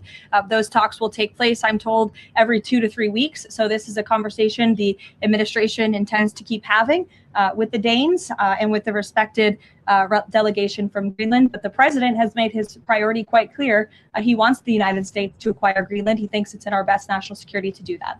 Subject of What uses does Greenland have for us as an asset that it Honestly? doesn't have for us as a Dane holding? Rare earth minerals, I think, and lumber. You think that's what it is? And lumber. Predominantly. I Okay. Nobody's talking about the lumber, but they do have a fair amount of lumber. There's another aspect here that I think a lot of people are just kind of completely bypassing. We have Alaska, which is the Bering Straits, and if we have Greenland, we have full coverage of the possible future Northwest Passage, which, if it opens up on a more permanent basis, will be the most valuable seaway on Earth. Sure. Yep. Sure. It also means that we won't have to rely on the one fucking nuclear installation in Scotland. Yeah, that's true. To detect shit coming. We can park a aircraft carrier outside of Greenland and just that covers the northern hemisphere for the most part. Mm-hmm. You know, so especially because given the way things are going in the UK, I don't know. There might come a point where it fractures into 4 countries again, and if that happens, the Scots are definitely getting rid of that base. If we parked a carrier group in Greenland for any amount of time, we would double their population for that amount of time. Right. Well, one of the greatest things in modern British politics is the current government. Did you ever think that you'd hear me say that? Absolutely. Because it has united the nations of the United Kingdom in absolute solidarity in hating this bastard government. Right? That's true. You guys are finally on board with the rest of Ireland. Yeah. The Republic of Ireland have the same problems that we do now as well. And they hate their government just as much. Mm-hmm. Ireland is kind of... Hold on. Isn't the Republic of Ireland still technically part of the EU? Yes. Yeah, they fucked. Yeah. That's what I was getting at. For the past 45 years, Ireland has been bum rushing, like trying every 6 months or so to try to speed run communism. And they do it so freaking quick that it just falls on its face over and over and over again. It's like the dude walking down the line of rakes and just stepping on every single one of them. Yep. Yeah. Well, so you guys might not remember this. I mean, I'm sure Sasquatch and Abel will remember this, but you guys in the chat might not remember this. But a couple of years ago, like right now, you know how governments like France and Germany and the UK are going around saying they're gonna fucking prosecute or sue the shit out of fucking people who are not subject to their laws for violating internet policy and all that shit. So the testing ground for that exact thing was a resolution that nearly passed in the Republic of Ireland 2 years ago, where they were basically declaring all of the internet under sovereign Irish law. And I dropped I think I got blocked because of this, but I dropped a comment on one of those threads over there about, you know, you are absolutely welcome to come and knock on my door and try to deliver anything you would like, but I will deliver in kind. Yeah. Zilege, you might have a point. I don't know. Maybe it did pass. If it did pass, it doesn't really matter. We can fucking ignore Ireland. It's fine. Yeah. We've been doing it for centuries. It's not a big deal. Now, if the Irish ever stop drinking, you might need to take notice. All right, we are now in fucking Narnia. This is a fantasy world you're talking about. Right. All right. I mean, it's look, does it bother anybody else that there's an alcoholic beverage called an Irish car bomb? Not really. Yes. Well, is it? And the second it bothers question, Brits and it bothers Irish people as well. Is it a popular drink in the UK? No. And it's not in Ireland either. Ironically, it kind of is in Boston. You silly Right? American fucks, don't ever don't ask put for one all of those in a British or Irish pub. I will go, okay, I'll give you that, but don't ever confuse the rest of us with fucking Massachusetts, man. Right? Just saying, man. Boston is an entirely different world. The whole Commonwealth thing into their head, bro. Like they are interesting. They're very interesting people. You know, like I saw I went to a Irish punk concert a couple of years ago in Denver, right? And so I got to see Flogging Molly, play live, which was great. Those guys are awesome. Nice. I don't really like punk music, but those guys are fantastic. And Dropkick Murphys, who are from Boston and not as good. They're just loud. They have like one good song, and it's about a rose tattoo. I've known 3 people from Boston, and all 3 of them have the same critical flaw. They're from Boston. Well, I guess that might be it. One of them was roommate for like 2 weeks or so while I was working out of state, and he lived in one of the other rooms across the hall. And I was standing around talking one day, and I said something, and I don't even know what the fuck it was. I think I picked up a fucking sales ad in the paper or something, and was like, "Oh, look, a Red Lobster just opened in some place," and he's like, "Get in the car." And we drove to the Red Lobster, but homeboy doesn't buy a meal or anything like that. He goes in and argues with the folk at the back until he comes out with some frozen lobster, and then drives the 2 hours back to the place to go cook the lobster. Yeah. Imagine my shock when the chick from Boston I ran across, when I mentioned that story and said something about lobster, she's like, "Get in." And we went and found some lobster to eat. I don't know if it's a character thing, if it's a regional thing. I don't know if that's a Southie thing. I don't know, but it was kind of like, it felt like going low country over in South Carolina and mentioning oysters, and the next thing you know, there's a bunch of oysters on the table getting shut. It felt like that, but more deliberate. Yeah. It's a whole other thing though. Like, so long story short, because Irish car bombs may or may not be popular in Massachusetts, specifically in Boston, specifically in South Boston, it does not represent the rest of us Americans in any fucking way. And most of those guys think that they're straight up Irish, which the actual Irish will be like, no. Yeah. Do you know what Irish people think of those people? They think they're fucking retarded. Most of them are descended from Irish. They are. You know, that's it's not. So some of them might be. No, in South Boston, it's almost all of them, dude. Is there any chance we can have an Irish off and have 2 white guys fighting in like a street beef? We should put them in like traditional fucking only Irish in Boston. No, a full stable from Boston and a full stable from Ireland. The entire country of Ireland versus the Commonwealth. Oh, yeah. Dude, we might be able to get that off the ground. That sounds like it might have legs. Abe, get on it. Right? I mean, the Olympics are going nowhere. Yeah, no, this might win. 2 white guys fighting each other to death. Hell, if they're straight, even the lesbians will be involved. I don't think they even need to beat each other to death. They just need to beat each other in drinking and potato chipping They're contests. fucking Irish. I mean, I would strongly advise you look into the history of the British Isles. We've basically been doing that for about 5,000 years. Right, but these have been separate. We're not actually different people. We just sound different. I mean, there's that. Like, and I got to give it to you. Like, you know, There's a lot of as far as casual violence as sports goes, you guys did invent caber tossing, so there's that. Aye. Up in north, which is one of the dumbest things ever invented, by the way. Come on. As if you've never picked up a massive log and just fucking lobbed it. There you go. No, not on purpose. I haven't. No, that seems like a recipe for a bad back.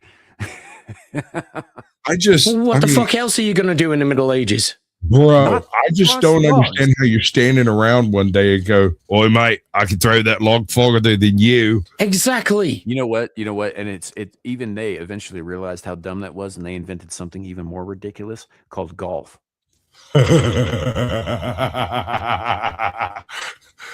Okay. Yeah. I'll take that. However, have you ever played golf drunk? Yes, I don't play golf. It's a retarded fucking game. There you go. Drunk golf is the best shit ever. It's the most relaxing shit you can do. No, sir, you're wrong. Listen to this shit. Hey bro, do you want to hit some tiny balls and not give a fuck where to go? Yeah. I was invited. Do you want to get plastered? Yeah. Homeboy said, "You take a shot at every swing," and I was like, "Okay." And so, homeboy swings, drives down. Next guy swings, drives down. I swing, drive down. We get to the next one, and I'm stumbling around. And they're like, "Okay." By the time we got to the 4th hole, and they realized I was taking a shot for every person who took a shot instead of just mine, Yep, I was yep. halfway through my 5th. I'm like, dude, how do y'all fucking function? I don't So- understand. So Arden, we're operating from what Abe said about basically everybody being basically the same people on those islands. Yes, it was the Scots. The Scots are also responsible for golf. Yeah, most of my ancestors were Scots. I'm an Englishman. Are you though? Are Yeah. you? I mean, I think you're taking on airs, Yeah. my brother. I'm just saying, if like a fourth generation fucking Indian can't be All right, can't be an Shadoo, calm Englishman, down. then I don't know if the Scots get any claim to that either. No. Yeah, but he I said- don't claim to be Scottish because I know that's an insult to Scottish people. Okay. I'm an Englishman. I was All born in England, raised in England. Most of my genes might come from certain areas of Scotland. Doesn't matter. We're all still from the British Isles. We've all still got the same fucking genes. Doesn't matter. It's where you grew up. That's what determines your identity. Certainly here, at least. You could have just as easily been Welsh. What, you mean those sheep shagging bastards? Fuck off. I thought you just said you were all the same. We are, but they fuck sheep, dude.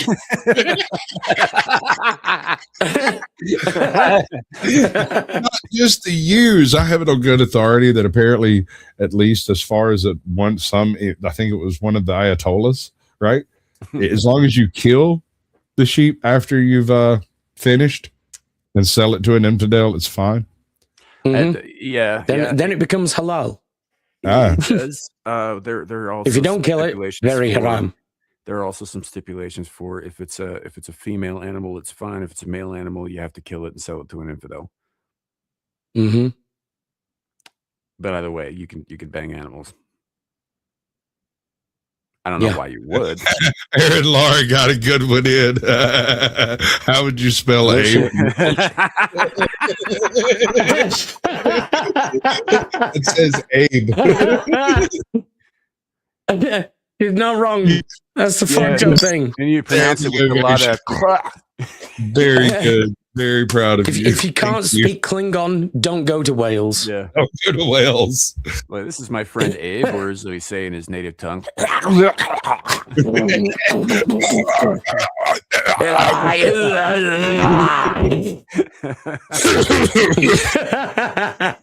That's too many vowels.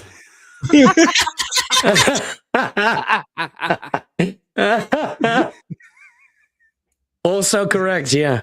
There's a lot of F's in there as well. Accurate. Way more F's than there ever need to be in any word. You need like 8 dozen L's too. Right. Oh yeah, All of L's which and are F's, pronounced fucking all over the place. Flim sounds for 20 minutes. Yeah, yeah.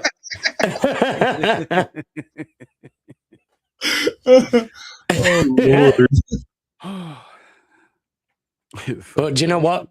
Great people, beautiful place. I've never met a Welshman I didn't actually like. I just think their language is intentionally retarded.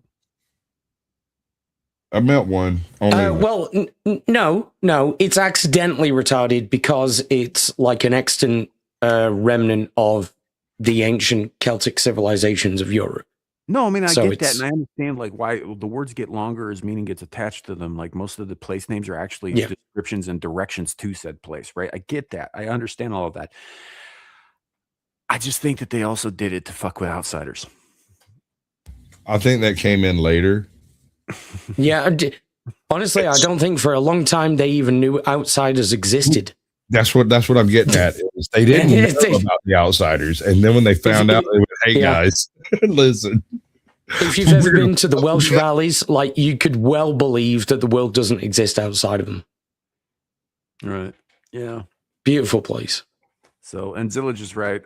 Mahler is Welsh. He's He is, yeah. I don't know. He's kind of a dick sometimes, though. Yeah, yeah. Bear in mind, most Welsh people don't actually speak Welsh either. Right, well, that's because the English Druids. took the language out of them.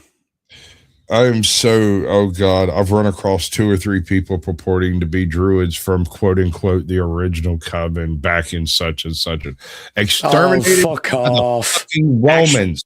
First of all, no, we have to actually clarify something here. Like Viking or samurai, druids were not a people; they were a class. Right. Yeah. They were the crazy fuckers, basically. Anyone could be one of those types of people. Yeah, they were a class, and they were not even the highest class in Celtic society. No, not at all.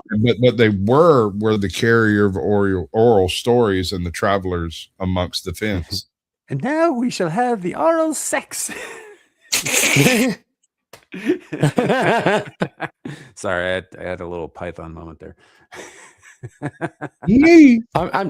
I'm a little confused by this one from Erin. Maybe it was used as a secret code, so the Brits couldn't understand them. Then they just ran with it. Well, the problem is that Welsh has been around for longer than Brits were a thing. The Welsh culture and language is actually one of the oldest British groups of people. Yeah. So yeah, they're actually more British technically than the English. Hold on. Wait a minute. So what you're saying, all the hate that's derived of the English should really be focused in on the Welsh because they're the actual natives? Well, no, because there's most of the influence that we had from Europe was primarily cultural. So we experienced changes in culture and language through the Romans, the Normans, and the Vikings. Their actual genetic impact on the country was pretty limited. ATL Transparency News asked, are these languages taught in schools in the UK? I don't think Welsh is taught in schools, but I could be wrong, Abe. It is actually, yeah. A couple of places in the Welsh countryside where the schools teach Welsh. It is, yeah. It's more of a preservation thing, though, than anything else. Yeah, well... Yeah, because it's not practical. It kind of is practical whenever you live with the history of the Welsh and being overrun by Englishmen every 25 years or so. And so you got to keep some... No, sir. 700 years of continuous rule. Thank you. Yeah, sure, I know, but y'all it's like carpetbaggers in the South, bro. Like, they just keep coming. Every fucking year. They move down here and talk about how great the weather is for 4 days and then find out about mosquitoes and lightning bugs, lose their shit. The second time they see an alligator, they're moving home. Okay, so the alligator was in her pool and had eaten her puppy, but that is no excuse. She needed taller fences. I told her that when we... Do you remember, it was like 4 or 5 years ago, you remember that old lady who's like little fucking poodle was on a leash, alligator snatched it and dragged her into the water too? It was like little old lady was trying to fight this gator for a dog. The dog was fucked. The dog was dead, but it ended up eating her too. The dog was already being digested by the time she realized it was fucking in danger. So Ardent's put something in the chat here, and I really want to make a joke, but on Abyssal Musings, for me, what was earlier today, which for you would be yesterday, I think. It was last night, yeah. Yeah. Sam said to mention Jews less. Oh, Christ almighty. And Ardent Party has put, Abe, what happened to the Jutes? And I was thinking, didn't they all die in the Holocaust? Not all of them. All right, so if y'all keep putting the words... we wouldn't still be hearing about it. Now, the problem is that requires a degree of historical education. Yeah. That probably most people won't get.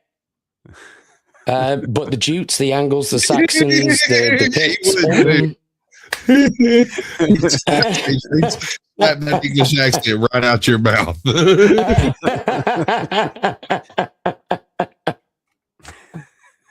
Again, they were primarily cultural influences. So we did have people who moved from various parts of Europe to Britain, ancient Britain, and they just got absorbed, you know. But they arrived in such small numbers in which that was possible.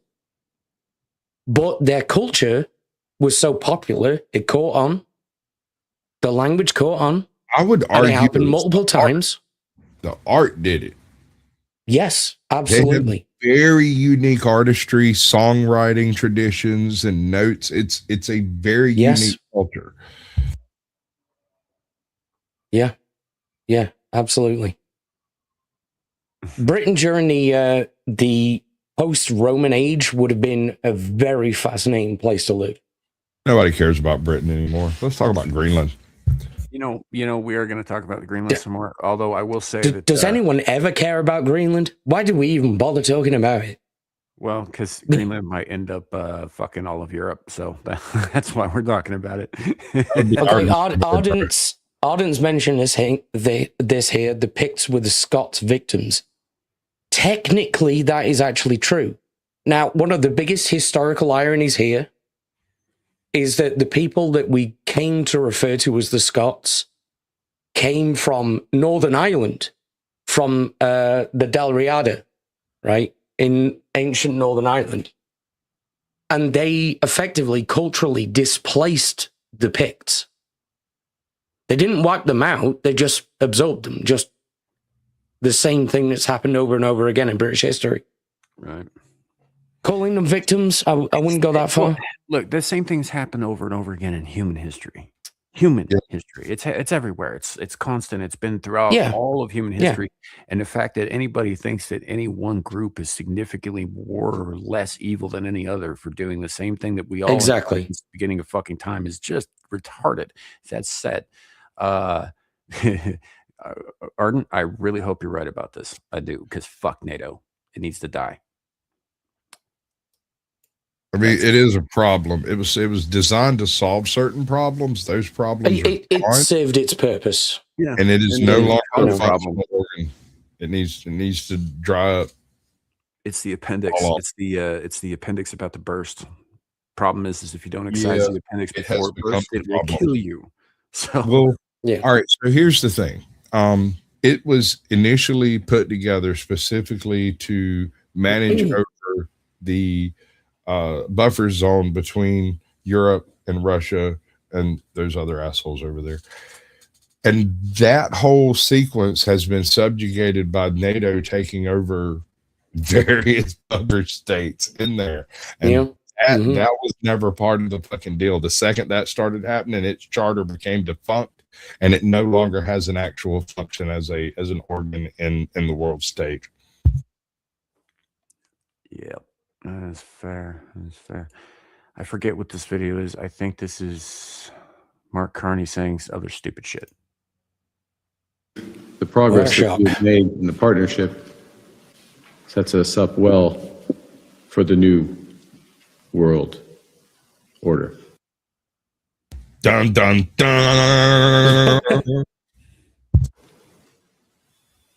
Now, he's specifically referring to He said China. the quiet part out loud.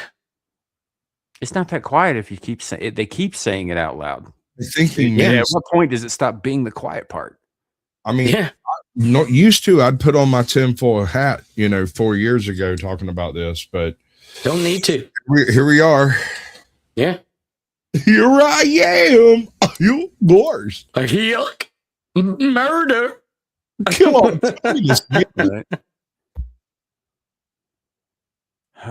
Yeah. Where the fuck are the Soviets? They're gone. Soviets aren't a thing anymore. Yeah. There are certain leftovers. And in the post-Soviet age, the Russians got fucked. Thing is ex-KGB, still running the country, but this, as far as Soviets go, that's not a thing anymore. Yeah. Yeah. I wonder though. Putin can't hold that position forever. He has to have some sort of plan for when he's gone. What is a post-Putin Russia going to look like? Depends on who succeeds him. That's my question. Are we going to end up with some fucking oil baron from out of the hinterlands who springs to the forefront because he's got enough money, or is it going to be like a military junta? Yeah. Or what happens if it if this bullshit between them and Ukraine ain't resolved? Okay, so and he kicks hypothetically back. speaking, I actually saw an entire panel of ex-military a game theory this one night, and it was freaking interesting as hell. Russia, all right, Putin, hypothetically, Putin dies, goes missing, whatever. He gets taken out as the head of Russia. There is some discussion amongst the hierarchy as to who's actually in charge, and it fractures into a group of about 16 different cities, states fighting amongst themselves. This is all internal. Nobody outside of Russia hears anything about this. Suddenly, the Ukraine makes major advancements on its fronts. And the next thing you know, NATO and the U.S. are actually in the trenches pushing on that one. Ukraine because it takes Russia all the way west, just east of just west of Moscow, and stops. Because if you take Moscow, you'll piss off the rest of Russia, and that's no good for nobody. I mean, I would be cool with like going around and making Moscow a Russian city state, and just leaving it like they did like West Berlin. Something like that, because you will never pull the Russians out of Moscow. There's no way. I think we've been here before. I don't know. I think that I agree with what you're saying about not taking Moscow, but I think they might reach that boiling point with Russian tolerance of invasion if they took St. Petersburg. All right. So the reason I was given for why St. Petersburg would fall. Oh, I didn't say it wouldn't fall. I'm just saying that would be the impetus. They wouldn't even have to get close to Moscow. Well, this dude was saying, take Stalingrad and hold it. And that would be the end of it. And that would, triple the size of the Ukraine? What, was he from 1943? No, he's operating on the premise of forward drone activity, observation, and precision. So not utilizing tank warfare, but utilizing small drone technology to advance the front faster than a walking speed, thereby allowing the slower tanks to roll in and just consolidate the gains that aren't being reinforced by Russia, who would be in a state of disarray. A lot of troops would be pulled back to Moscow from different factions to, shore up their power bases. And that would leave the Ukraine front bereft of actual Russian experienced soldiers. And replacement equipment would be non-existent suddenly. I don't think they're far off that now. The thing is, Russia's not actually at war. Exactly. It's a special military operation. Right. Get it right, people. I'm just saying, like, I hear everybody talk does matter, though. The distinction does matter between this. And the reason that it matters is because when Russia enters a state of total war, their entire nation will be bent towards that goal. Men, women, and children. And they're not. Right now, it's just the military at the behest of Putin and his cabinet, right? Right. If Russia goes to war, Russia will go to war, all of it. That is something Ukraine doesn't want. So it's reminiscent of the way World War II turned, right? BRB. Right now, Russia is operating with like a couple of factories updating tanks and repairing shit. And they've got a couple more over there making drones, and they're buying some from out of the country, and they're making it happen with what they got. When Russia declares war, there will be children on the fringes of Mongolia putting together drone parts and sending them in to help the war effort. They will be gathering up hobnails out of buried shoes for the war effort. It'll be very reminiscent of America entering World War II. Yeah. And you might not believe this, but the fact is that type of a war machine is one of the biggest profit drivers in any type of system. No, I absolutely believe that shit. When that kicks over, the people involved will suddenly start getting work and money and prosperous and be able to do things. Dude, we were in the shit before World War II, right? Economically speaking. right? Yeah, And yeah, when yeah. it happens, Right, we right, start all that. manufacturing arms and sending them off to Russia, and we start sending fucking supplies to the allies and all that shit. We start making fucking money, and then when we entered the war in earnest, we boomed like a motherfucker. Yeah. Well, it was a twofold effect. One, we sent off a whole bunch of fighting age men who didn't come back. And two, the ones who came back all came back with viable skills for a workplace that didn't exist. And so when they came back, everybody had lots of well-trained labor that was sitting around impoverished with a little bit of money, but impoverished by a system that couldn't support them. And so some people started businesses and other people worked for those businesses, and it worked out. Right. Yeah. But we also had just come out of like the most severe economic decline at the time that this country had ever seen in the form of the Great Depression, right? Just prior to that. And but I say just prior, it was like a decade prior, but still. Sure. Well, 5 years. I mean, 36, I think, was officially when it started raining again, basically. Yeah. But it began in 1929, right? Right. And then it was really shitty for a while, for a long while. And then somebody crossed the Rhine, and we were like, we can make money off of this. Well, there's some other stuff there as far as the Great Depression. There was a massive change in farming practices. There was a huge change in like herding and the type of agriculture we approach in the prairie at this point. Is there very were a bunch of factors. I'm not denying that. But the Great Depression was something of a perfect storm of weather, bad farming practices, bad banking practices, and bad land management. And it all come to a head in the middle of one of the worst droughts we've experienced in recorded history. Mm-hmm. Yeah, it was pretty rough. And honestly, the Second World War, probably the best thing that could have happened for our nation at that time. Well, historically speaking, we were at a point of what's called unemployment, where most countries break into civil war and balkanize. We were at like 29%, 30%, something like that. That should have been the end of America. It should have broke up and went separate. But it didn't, because war was on the horizon, and we just buckle the fuck down when that shit happens. Yep. So, now I'm not saying that the Second World War was great for everybody. It wasn't. A lot of people died. Those North Africans didn't like it. Yeah. They got screwed on both ends of that deal, dude, because like the Germans rolled in and burned everything, then the English rolled in and burned everything, then the Germans rolled back through and burned everything, and then the Americans showed up and the Germans burned everything again, and then we burned whatever was left. Then we chased the guy who was doing the burning Rommel out of North Africa and into Sicily.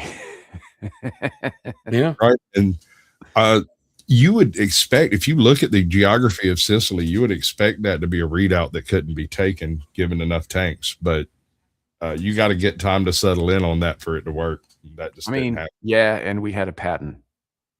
Yeah. Yeah. The ability to drop a bomb on a fly is also another point. One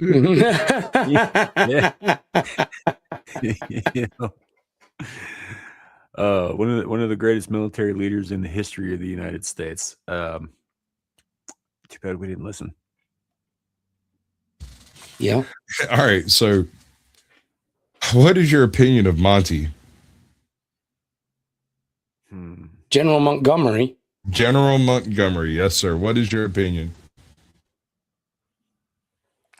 I don't know that I have one necessarily. In his later years, he turned up to the social service offices at the time to collect his pension, even though he was an incredibly wealthy man. He was an famous and everything. And he said, when he was asked about this, he said, well, I've paid into this system my entire life and I fought for this country. Why shouldn't I be here? Well, I agree with him on that point, but fair enough. I mean, I got nothing against that. I'm just saying And I think that kind of sums up his character. No, you're exactly right. It does. His philosophy of warfare was so different from Patton's that Very much so. Most of the people that dealt with both of them, and I read this in like some of the diaries of like Patton's attachés and stuff, that his foreign affairs people, they would arrange and they would arrange if Monty and Patton were going to be in the same general area, the two groups handling them would arrange for them to miss each other by no less than 20 minutes. Because that was going to be a fist fight the very first time they got within arm's reach of each other. Oh, yeah. Yeah. Like in public, like up on a stage delivering stuff. They're both very professional men. They would do it professionally, but they would be separated immediately and sent in different directions because that's going to be a fight, bro. Yeah, both incredible generals, but personally, Monty was very wildly different. Yeah, Monty was still fighting the last war. That's the only thing. Yeah. He was trying to equate tanks to being horses and horse-drawn guns, and that wasn't what Detroit built. Detroit built hot rods, and Patton was like, pedal, metal, go, guns. It's true, but both of them got shit done. Sure. One of my favorite quotes: how many Shermans does it take to take out a tiger? I don't care. We'll send more.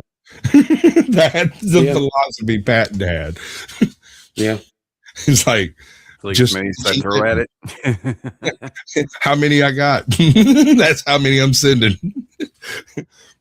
Not a very subtle individual, but then in the middle of all of this loud, large, charging, unbelievably just boisterous, badass shit, he would turn around, remove 24 Shermans and send them on a flanking maneuver off over there without ever having said a word or made a snitch about it. And then they'd meet up at a crossroads up here somewhere where it's already been taken and never say a word about it. And that was the genius of Patton, was doing the loud thing in their face while doing the quiet thing where nobody noticed.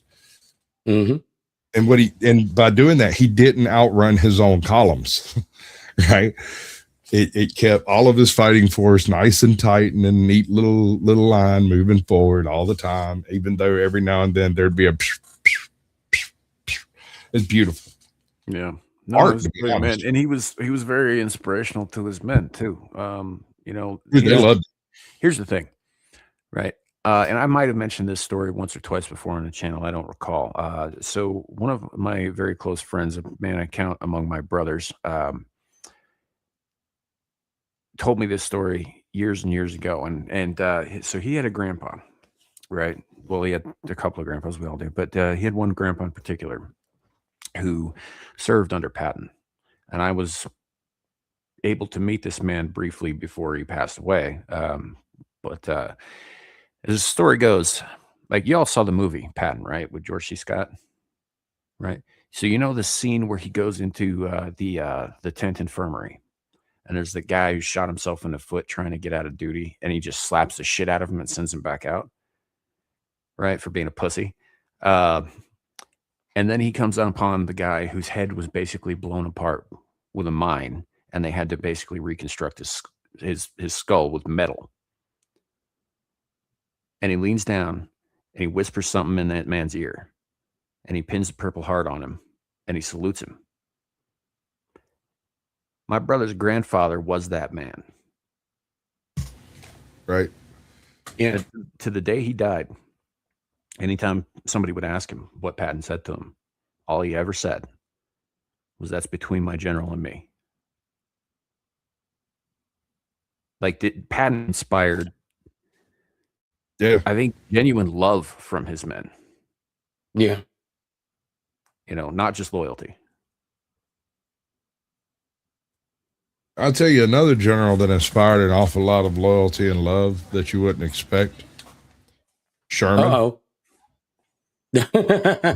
His crew called him Uncle Billy. The entire regiment that marched south referred to Sherman, William Tecumseh Sherman, as Uncle Billy. They didn't salute. They didn't do any of the things armies usually are forced to do. But they were a solidified unit, and that's what made that whole campaign work.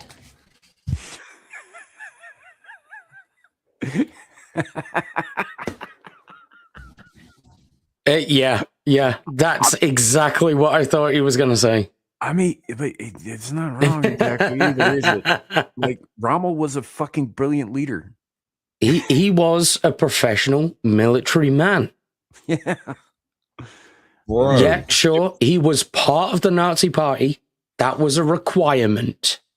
If they had listened to Rommel about Fortress Europa, they might still, well, I mean, they do currently hold it, but they may have kept it during the interim between now and then, because he knew exactly what they did. They did, yeah. He knew exactly what was up. He saw all of the shit that we threw that way as far as misinformation, disinformation, camouflage, and everything. And he even called bullshit on the ghost platoons. He didn't believe it. There aren't that many Americans in the world. There's no way in hell. That's impossible. They can't. It's numerically impossible. Yes, they built a shit ton of Shermans. They didn't triple them last night. That didn't happen. Some of that's fake. I mean, he had our number and got transferred to a different area because they were more worried about the movements elsewhere. Yeah, well, we did the same thing over here in that we created huge swathes of inflatable tanks. Yes, I do. So that when the Germans flew over, and they'd take aerial reconnaissance and they'd be like, holy shit, they've got fuckloads of everything. I'm like, nah, son, nah. This is fear in action. Speaking of bullshit. Speaking of Germans and fuckloads of everything, Sasquatch, did you want to pull up that one video? Which of the one is that? The one about Germans and fuckloads. Yeah. Hold on. Oh shit. All right. We're going to shift gears a little bit here, but this is something I heard the other day, and apparently this has been out for a little while. I looked it up. This is accurate, unfortunately, and that's why it's also hilarious. Is that the right one? Yes, it is. Oh, yeah. Yeah. What are you making, buddy? Well, we make the 45 and the 9mm and the 380 and the 22. Do you make anything that doesn't hurt things? Horse insemination. What? So, yeah. Horse. Yeah, we played this on Hump Day Chinwag. It's fucking brilliant. Totally true. They do this. Yeah. Look up. Insemination. Oh, that is some powerful eye contact, but why? My father always told me eye contact is an important part. No, I meant the other thing. How are they related at all? They're both about shooting things into other things. Why? We like horses, don't like people. You ever met a horse you didn't like? No. You ever met a person you didn't like? Yeah. I see your point. Yeah, so just let me know if you want to make horses or remove people. I'm free till 5, so we got time. Hey, Glock, what? I love this fucking video. I do. Although I will say that there is a little bit of fake news in this. Some horses are assholes. This is true. The rest of it is totally true. But some horses are assholes. Bro. Good to see you. That took a turn I actually was not expecting. Holy shit. Yeah, well, he said, you ever met a horse you didn't like? Yes, several. They didn't like me. I've met a few horses that didn't like me. I'm not sure why. I'm a nice guy. Look, just don't go too near their rears, all right? I hear you, but when you're brushing down a horse, you brush down the rear. Also. You don't have a choice, bro. The real problem was the barn that we had this horse in. The stalls were just a hair too small for him to be comfortable. He didn't like them being quite so tight. He's a big ass too, so he just didn't like it. Right. Oh man. Husqvarna makes chainsaws and guns. Yeah, I love this. I love it. Husqvarna makes a good chainsaw, actually. Yeah, it's not terrible. It's pretty solid. I like their chainsaws. Yeah. And now for the Yeah, we're gonna finish off the show with a little bit of y'all's favorite gal. I will be putting the links to both the last video and this one in the description after the show because I forgot to do it at the top of the fucking show because I was lazy about it. But it will be there to give credit where it's due, and also so you can find them on your own. But we have Gabriel Torch. We have Gabriel Torch talking about some new stuff. Not new stuff exactly, but progress. Progress. Why does it always have to be progress, bro? By the way, I don't think she's actually wearing any makeup. She's just, on smack or something. I don't think she sleeps. Ghoulish. Honestly. It's vaguely ghoulish. I agree. Allegedly. I don't know. Well, she's clearly got eyeshadow on. And she's obviously worked her eyelashes, so... Talk to you guys about making biohybrid robotics because it is so much more than just making nightmare robots. And so right out of the gate, nightmare robots straight away. Fuck. It's not just about the nightmare robot. That's not all we're gonna do. We're not just gonna make nightmare. We're definitely gonna be making nightmare robots. We're definitely gonna make the nightmare robot. But that's not all. Oh my fucking God, dude. Oh, we gonna make them. We gonna make all those nightmare robots. Look at her. She even looks guilty. She's like, yeah, we're going to do that. She kind of has that look on her face like, yeah, I'm not telling you we've already done that. That's exactly the look. Yeah, we're going to. Right. Moose, why did you open my door? I don't think he can answer you. I don't know. I kind of like that dopey look you give me. It's like a bear trap with a pulse. yes, nightmare robots are part of the deal, but it's also doing a whole lot of good. Right there. Uncanny and possible. Yes, nightmare robots are part of the deal. They don't have to. Do they have to be? Is it like a thing that has to happen? Like, can we maybe not do that? It's just, yeah. You know, it's Pandora's box, isn't it? This is the trade-off with technological progression. I don't know. I don't think so. See, we've got the story of Pandora's box. We know the lessons. We don't have to make those mistakes. Yeah, but we don't learn shit. She wants to make those mistakes. I don't think that Pandora's box is even the right analogy for this shit, because there was only one good and decent thing in the box, and it's still in the box, and that's hope. That's it. Everything else that was in the box was awful. And it's all out there now.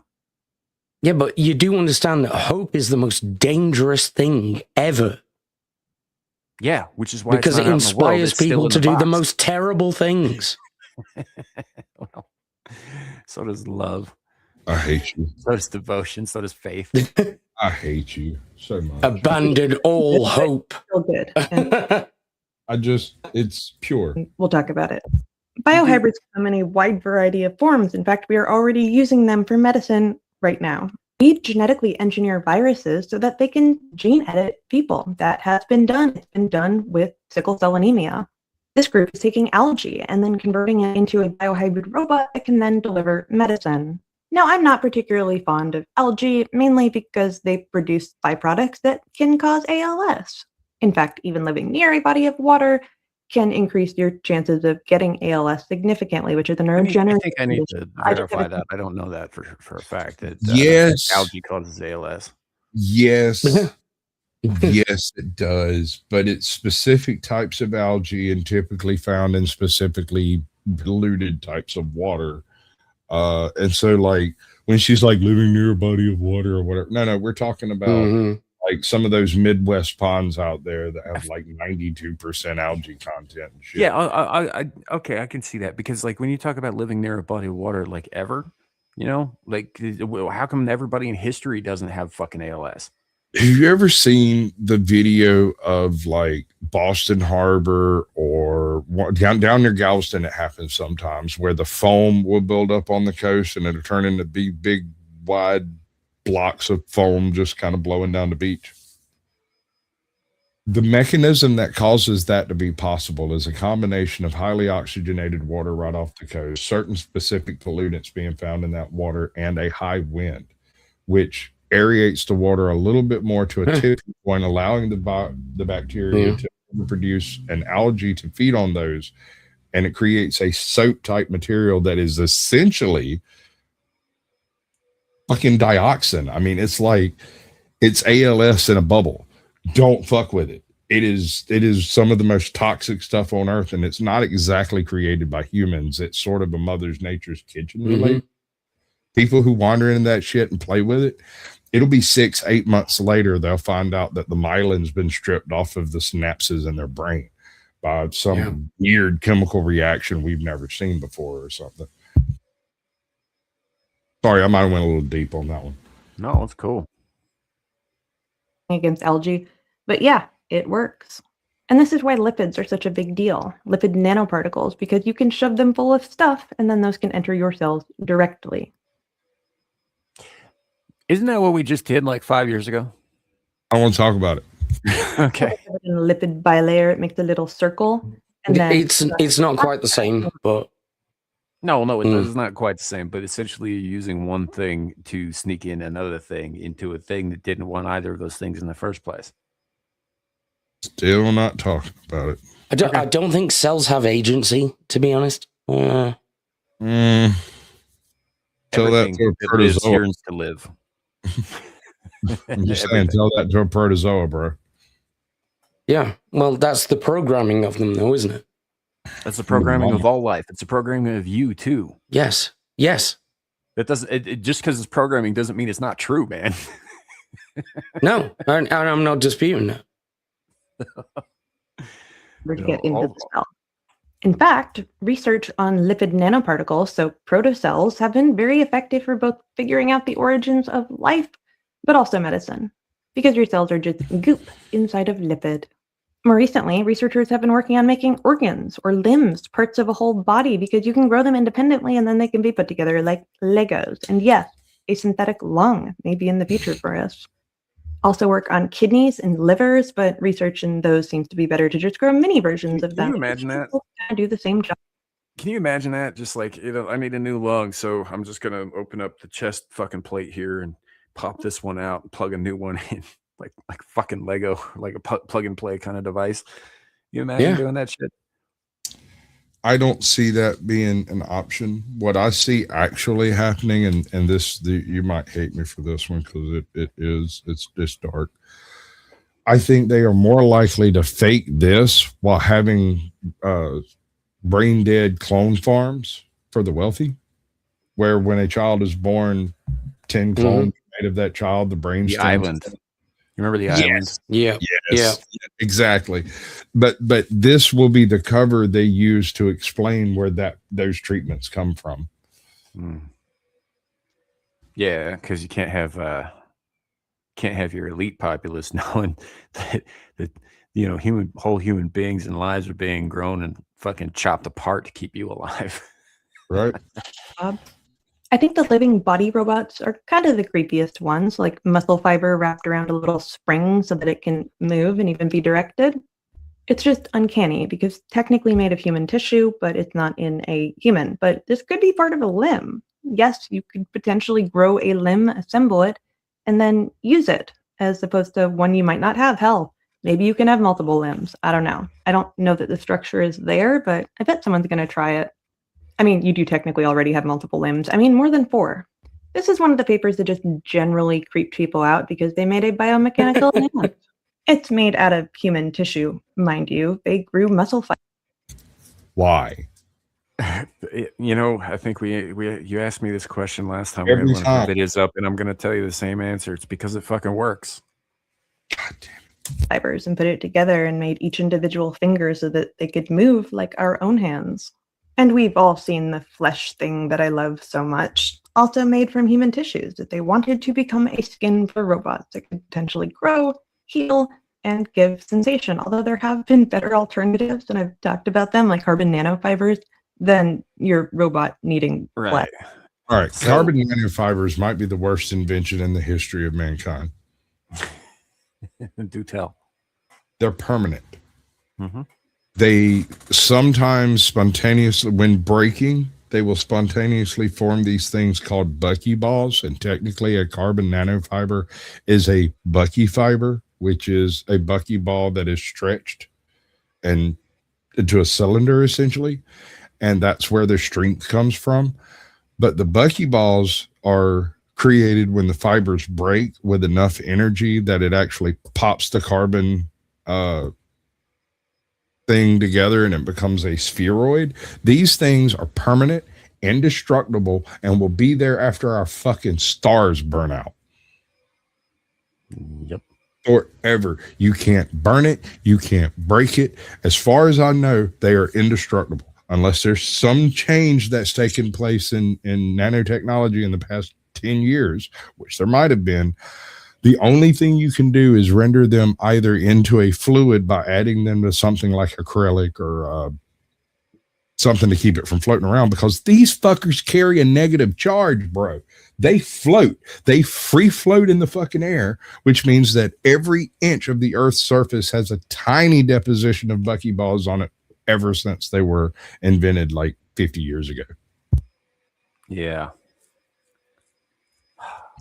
You know, and that's pretty much what we were all kind of afraid of, right? Mm-hmm. Like you start building these things like this. To use another fictional example, when Ultron tried to have inhabit a body made of vibranium, right, in Age of Ultron, right? The whole reason he was doing that was so that he could have a housing that would be practically indestructible, so that he could destroy everything else. Like that was his whole shtick. And yeah, fictional example, fictional AI character, but plausible in this context, right? The logic holds. Yeah. So also, yeah, they're gonna make fleshy sex bots, like with real grown flesh. Oh yeah. Like, can you imagine that face? Like the above her, not her face. The one fleshlights are about to get lit as fuck. Stretched over, because that's actual real grown human tissue. You gotta feed it. How do you feed a fleshlight? That's terrifying, dude. Well, not. We know how you feed it. Protein, lots of it. God damn. Jizzman is coming in to save the day. Jizzman from space. I hate you. It's making sure all the fleshy lights are fed. Hell yeah. Always ask. We are on the verge of biopunk. You can get cybernetic enhancements. You can get them right now. People are getting brain chips. If you want a future where you can have a tail or cat ears, I guess you can have it. I don't know why you would want it. Maybe I don't want to know why, but I don't see why it's not possible. Okay. So again, we've already got before we get to the cat girls, we already have cybernetic enhancements. What the fuck do y'all think a pacemaker is? Like we already have some advancements in this area. They're just talking about taking us way past the line. Yeah, it's better versions of it, really. Yeah. So but cat girls. I don't want cat girls. I don't want who the. Yeah, because you fucking hate cats, bro. I also hate furries. And people. Yes, also that. Like everything about cat girls is fucking offensive to me. Like just I don't know, it's a cute look, bro. It's a cute look. Not. No, it's not. It's a fucking abomination. It's like, you know what? I will equate that to. I will equate that as an abomination in the same way. I am not done. I will equate that in the same way that I equate Reese's peanut butter cups, because the only thing that the big guy upstairs in heaven, and I agree on is that mixing perfectly good chocolate with fucking peanut butter is an abomination unto the Lord, and so are cat girls. Bro, you are just the worst American. I know. It's okay, Abe. It's all right. We support him in being deranged, just like we support you in being English. It's the same thing, really. Pretty much, yeah. At this point, definitely. I've got your closing clip skewed up over here right after you do your talk. Fair enough, man. Fair enough. A drawful? I mean, half a dozen isn't a full draw, surely. How dare Reese? That's what I say. No, how dare you, Sam? How dare you? You know what's hilarious is like of all of the fucking horrendous shit that I've said on this channel, that's the one that's gonna piss people off. Mm-hmm. Yeah. You know, that's the one that's gonna make me the most online enemies, I think. Yeah. He's like, okay, the cat thing we can let slide. Hating people, sure, understandable. Oh, you hate Reese's peanut butter cups? I hate peanut butter. Maybe it's time for you to kiss the wall, having Sam. anything to do with fucking perfectly good chocolate. Kiss the wall, Sam. Kiss the fucking wall. Are you kidding me? Jews love peanut butter. Exactly. Now kiss the wall. No, not doing it.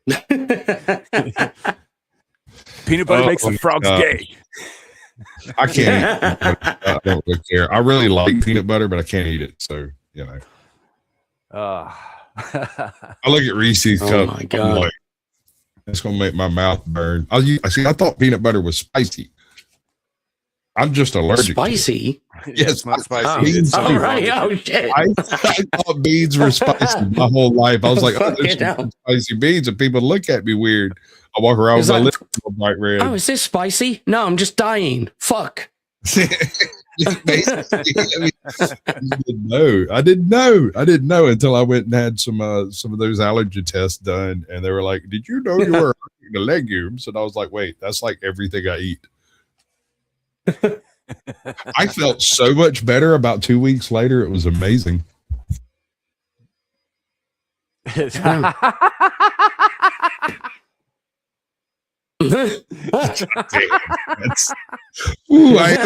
Hold on. My name burns more than the peanuts. It's in the name, honey. It's in the name. Swung on and missed. I am that white, literally. Mm-hmm. Oh man. All right, folks. I think that's going to be the show for today. This is a great fucking place to end it on, man. I'm going to thank Green Hair and Anti-Liberal for being here earlier. We don't get to see nearly enough of her, although I think shortly we're going to see a little more. But that said, Abe, what do you got coming up? Where can people find you on the internet? Well, you can find me everywhere. Abe's going to get you. But I think I might actually just go to bed and die there for a bit. Liar. Because I fucking really need to sleep. I'm going to tell you what's going to happen. Abe's going to go up there. He's going to look at his bed, decide that was for someone else. Yeah, I make this mistake every time. I'm like, I should go to bed now. I figured we're that 12 hours later, I should go to bed now. Yeah. I make that mistake most nights too. I kind of sneak up on my sleep and jump on it when it's not looking. Right. 38 seconds. That's all you need. Yeah. Was that it? You're just crash out? Yeah, just check me out on X. You'll see whatever the fuck I'm doing there. I have a brilliant idea for you. Next time you go to sleep, you should set up a sleep stream. No one will believe it. They will all show up to watch. We'll get my first million viewers on a stream. No, Derby. No, not the back taco. I sleep for 2 minutes, wake up and just go, psych. So, all right, man. Well, best of luck to you in that regard. Abe does all kinds of shit. Check him out on Twitter. He announces all of it there. And then Sasquatch. I'm sure you've got some stuff coming up you want to plug. Wouldn't you like to know? But yeah, no, tomorrow, 8 p.m. Eastern, I'm on Captain Curmudgeon's The Blast Radius. We're going to be disassembling some various forms of just all the bullshit that's been going on in the country for the past like week. It's just so much. There's so much crap going on that it's hard to point at anything and go, that's the most important. Tuesday, the naughty corner. We basically tell people they're naughty and should go sit in the corner until they think about the things they've done with their life, right? So Sure. we watch bad people doing bad things. Sometimes it's bad cops, sometimes it's criminals, sometimes it's like Jim can't swim interrogation type stuff. It's just different stuff. Beyond that, you'll find me on the Powdered Dusty off and on. Rage of Tomato maybe. Different days, different times, whenever they do things, and they let me know. So, all right. Yeah, find me.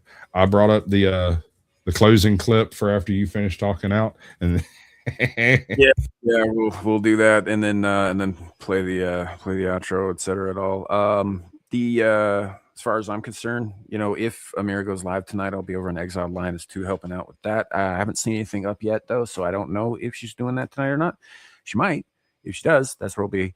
Otherwise, look out for more Star Trek Online streams coming up in the next week, maybe even later tonight. Probably not later tonight, but maybe be back on the Renaissance Nerds channel on Monday for a Stream of Conscious with Adam the Renaissance Nerd, possibly Jed the Hollywood Scholar. Otherwise, the next big thing I got coming up, I got a guest spot coming up on After the Weekend with my buddy R2 on Tonight with R2 next Thursday. So tune in for that. We're going to be talking about my favorite movies and TV shows, which is kind of interesting. Oh, fuck. The Abyssal Musings next Friday. Beelzebub Pub after that on Beelzebub Hub. And then right back here, more Screaming Gives the Void next week. Thank you all for coming. 30 minutes of Velocipaster? No. I first of all, I like all of Velocipaster. Secondly, I'm just saying 30 minutes straight tirade about how much you like Velocipaster. No, actually, yeah, pretty much. Yeah. I mean, I give you some spoilers right now. Like the movies I selected were Jaws, See No Evil, Hear No Evil, and what was the last one? It was hard because I like a lot of stuff. I think Unbreakable. Yeah. A lot of people don't like that film. I do. I love it. I love it. It's one of my favorites, and has been since the first time I saw it. But that's the problem. Yeah. I have a lot of favorite movies, so I had to narrow this shit down, which is annoying, and I don't like that. But it's fine. We're going to talk about these next week, so tune in for that on After the Weekend here on YouTube. So that said, thank you all for coming. Thanks to the panel. Thanks to chat. You guys are amazing, awesome. We'll see y'all next time. And remember, it could always be worse. It could be raining flaming cobras. Now we're gonna play this little clip, and then when it ends, I will be hitting the outro.